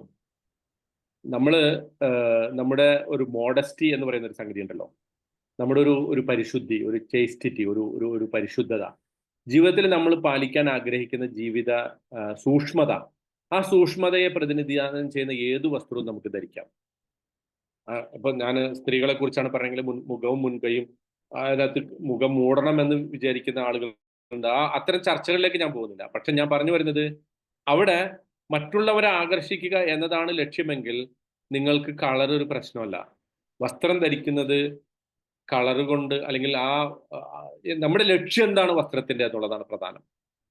അപ്പോ ലിബാസു തഖ്വ എന്ന കൺസെപ്റ്റിൽ നിന്നുകൊണ്ട് നമ്മൾ നമ്മുടെ വസ്ത്രത്തിന്റെ രീതികളും അതിൻ്റെ മാനേഴ്സും ഒക്കെ നമുക്ക് തിരഞ്ഞെടുക്കാം. അതിന് ഒരു പ്രത്യേക കളറിൻ്റെ പ്രശ്നമില്ല.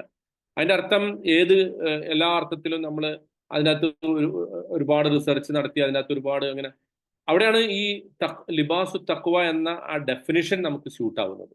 മനസ്സിലായിട്ടുണ്ടോ?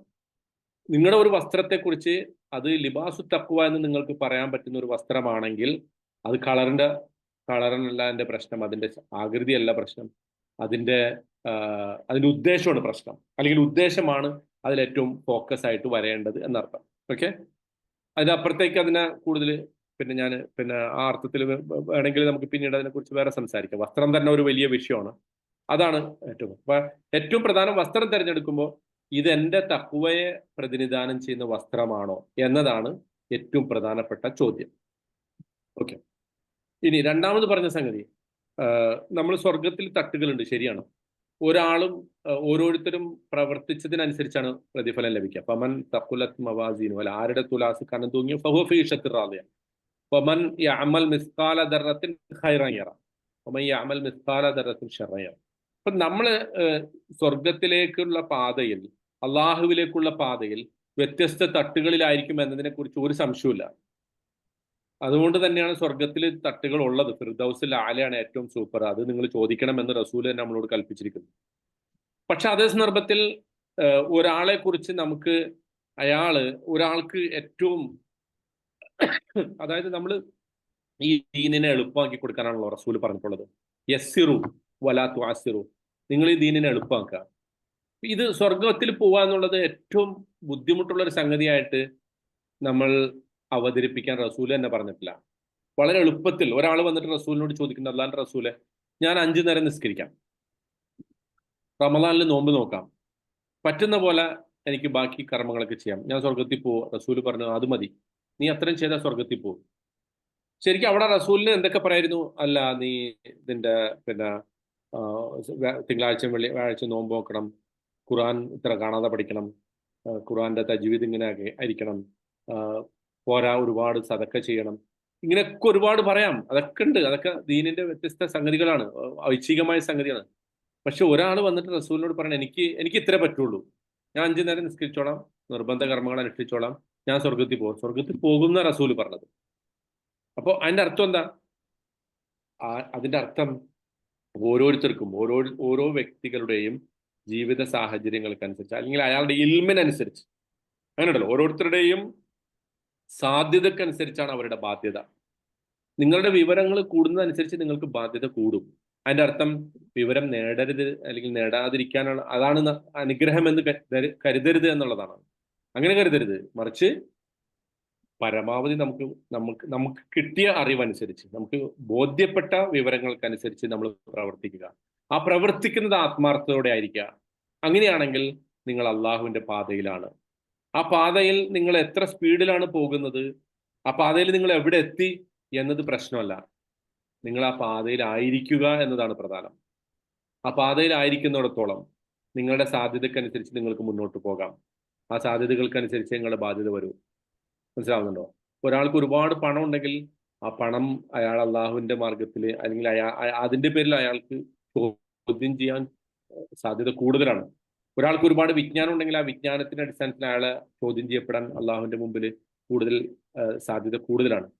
ഇതൊന്നും ഇല്ലാത്ത ഒരാളെ സംബന്ധിച്ചിടത്തോളം അയാളുടെ ചോദ്യം അയാളുടെ വിവരവും അയാളുടെ പണവും അയാളുടെ ജീവിത സാഹചര്യങ്ങളൊക്കെ ആയിട്ട് ബന്ധപ്പെട്ടായിരിക്കും. അപ്പോൾ നമുക്ക് എത്ര സാധ്യത കൂടുന്നോ അതിനനുസരിച്ച് നമ്മുടെ ബാധ്യത കൂടും. പക്ഷെ എന്തൊക്കെ പറഞ്ഞാലും എത്ര ചെറിയ അവസ്ഥയിലാണെങ്കിലും ഈ അള്ളാഹുവിന്റെ പാതയിൽ സഞ്ചരിക്കാൻ നമുക്ക് പ്രയാസമില്ല. എത്ര വലിയ സാഹചര്യങ്ങളിലാണെങ്കിലും അള്ളാഹുവിന്റെ പാതയിലേക്ക് നമുക്ക് വരാം. വലിയ മില്യനേഴ്സ്, അല്ലെ, വലിയ കോടീശ്വരന്മാരെന്ന് നമ്മൾ വിളിക്കുന്ന പദപ്രയോഗത്തിൽ ചെറിയ പ്രശ്നമുണ്ട്. പക്ഷെ എന്നാൽ പോലും ഒരു കോടീശ്വരനായിട്ടുള്ള ഒരാള് അള്ളാഹുവിന്റെ പാതയിൽ സഞ്ചരിക്കാലോ. അയാൾക്ക് ആ സെബീലിലേക്ക് എത്തിപ്പെടാം. ആ കോടികൾ ഉപയോഗിച്ച് അയാൾക്ക് എന്ത് ചെയ്യാം? അള്ളാഹുവിന്റെ തൃപ്തി നേടാം. അതിനനുസരിച്ച് സ്വർഗത്തിൽ തട്ടുകൾ ഉണ്ടാകാം. ഇപ്പൊ ജീവിതം എന്ന് പറയുന്നത് അങ്ങനെയാണ്. നമുക്ക് ഓരോരുത്തർക്കും നമ്മുടെ ജീവിതത്തിന്റെ ഏത് സാഹചര്യങ്ങളിലും ആ സാഹചര്യത്തിൽ നിന്നിട്ട് അള്ളാഹുവിന്റെ പാതയിൽ സഞ്ചരിക്കാനുള്ള ഒരു വഴി, അല്ലെങ്കിൽ അതിന് പറ്റുന്ന ഒരു സാഹചര്യം നമ്മൾ രൂപപ്പെടുത്തിയെടുക്കുക എന്നുള്ളതാണ് പ്രധാനം. മറ്റുള്ളവരിലേക്ക് നമ്മൾ നോക്കേണ്ടതില്ല. നമ്മുടെ സാഹചര്യം എന്താണോ, നമുക്ക് ഓഫ് കോഴ്സ് മറ്റുള്ളവരിൽ നിന്ന് പ്രചോദനം ഉൾക്കൊള്ളാം. റസൂലിൽ നിന്ന് നമുക്ക് പ്രചോദനം ഉൾക്കൊള്ളാം, സഹാബെ കിറാമിൽ നിന്ന് നമുക്ക് പ്രചോദനം ഉൾക്കൊള്ളാം. പക്ഷെ നമ്മുടെ സാഹചര്യത്തിൽ നമ്മൾ എത്രമാത്രം ആ സാഹചര്യങ്ങളെ അള്ളാഹുവിന്റെ ഇഷ്ടം കരസ്ഥമാക്കാൻ വേണ്ടി വിനിയോഗിക്കുന്നു എന്നിടത്താണ് നമ്മുടെ ഓരോരുത്തരുടെയും പ്രശ്നം. അതുകൊണ്ടാണ് കുല്ലുൻ യഅമലു അലാ ഷാക്കിലതി എന്ന് കുല്ല ഇൻസാനിൻ അൽസംന താഹിറഹു ഫി ഉനുഖി, ഓരോ മനുഷ്യന്റെയും ഭാഗധേയം അവന്റെ പിരടിയുമായിട്ട് നാം ബന്ധിച്ചിരിക്കുന്നു എന്ന് അള്ളാഹു പറയുന്നുണ്ട്. നമ്മുടെ ഭാഗധേയം നമ്മളാണ് തീരുമാനിക്കേണ്ടത്. അള്ളാഹുവിന്റെ അടുത്ത് രക്ഷപ്പെടാൻ എനിക്ക് എന്തൊക്കെ ചെയ്യാൻ പറ്റും എന്ന് ഓരോരുത്തരും നോക്കി ആ പാതയിൽ ചലിച്ചുകൊണ്ടിരിക്കുക എന്നുള്ളതാണ് ചെയ്യാനുള്ളത്. സ്വർഗത്തിലെ ഏറ്റവും അവസാനത്തെ തട്ടായിരിക്കും. അവസാനത്തെ തട്ടിൽ പോയാൽ പോലും എനിക്കൊന്ന് രക്ഷപ്പെട്ട് കിട്ടിയാൽ മതി എന്ന് ചിന്തിക്കുന്ന ആളുകൾക്ക് അതും അവസാനം രക്ഷയാകും. അല്ല, ഫിർദൗസ് തന്നെ കരസ്ഥമാക്കണം എന്ന് പറഞ്ഞ് പണിയെടുക്കുന്ന ആളുകൾക്ക് ആ ഒരു പ്രവർത്തനങ്ങൾക്ക് അനുസരിച്ചിട്ടുള്ള പ്രതിഫലം ഉണ്ടാവും. അപ്പോൾ നോക്കൂ, അള്ളാഹു ആണ് പരിശ്രമങ്ങൾക്ക് പ്രതിഫലം നൽകാം. നമ്മളിപ്പോ ഒരു പരീക്ഷയ്ക്ക് വേണ്ടി പഠിച്ചാല് പരീക്ഷയിൽ ജയിച്ചാലേ നമുക്ക് സമാധാനമുള്ളൂ. നമുക്ക് പരീക്ഷയ്ക്ക് വേണ്ടി എടുത്ത പരിശ്രമങ്ങൾക്ക് ആരെങ്കിലും മാർക്ക് തരുമോ? ഇല്ലല്ലോ. പരീക്ഷയ്ക്ക് വേണ്ടി നമ്മൾ പഠിച്ച് എഴുതുമ്പോൾ ഉത്തരം ശരിയായാലേ മാർക്ക് കിട്ടുള്ളൂ, അല്ലെ? പക്ഷെ അള്ളാന്റെ ദീനിൽ അങ്ങനെയല്ല. നമ്മുടെ പരിശ്രമത്തിന് മാർക്കുണ്ട്. അൻ ലൈസലിൽ ഇൻസാനി ഇല്ലാ മാ സഅ, ഓരോ മനുഷ്യനും അവൻ പരിശ്രമിച്ചതിനാണ് മാർക്കുള്ളത്. അത് അള്ളാഹുവിന്റെ മാത്രം ഒരു പ്രത്യേകതയാണ്. നിങ്ങളുടെ അടുത്ത് കുറച്ചും കൂടി കിട്ടട്ടെ എന്ന് വിചാരിച്ചിട്ട് ചോദിച്ചത് തന്നെയാണ്. അൽഹംദുലില്ലാഹ്, മാഷാഅല്ലാഹ്, ബറക്കല്ലാഹു ഫീക്കും. വേറെ എന്തെങ്കിലും ഉണ്ടോ?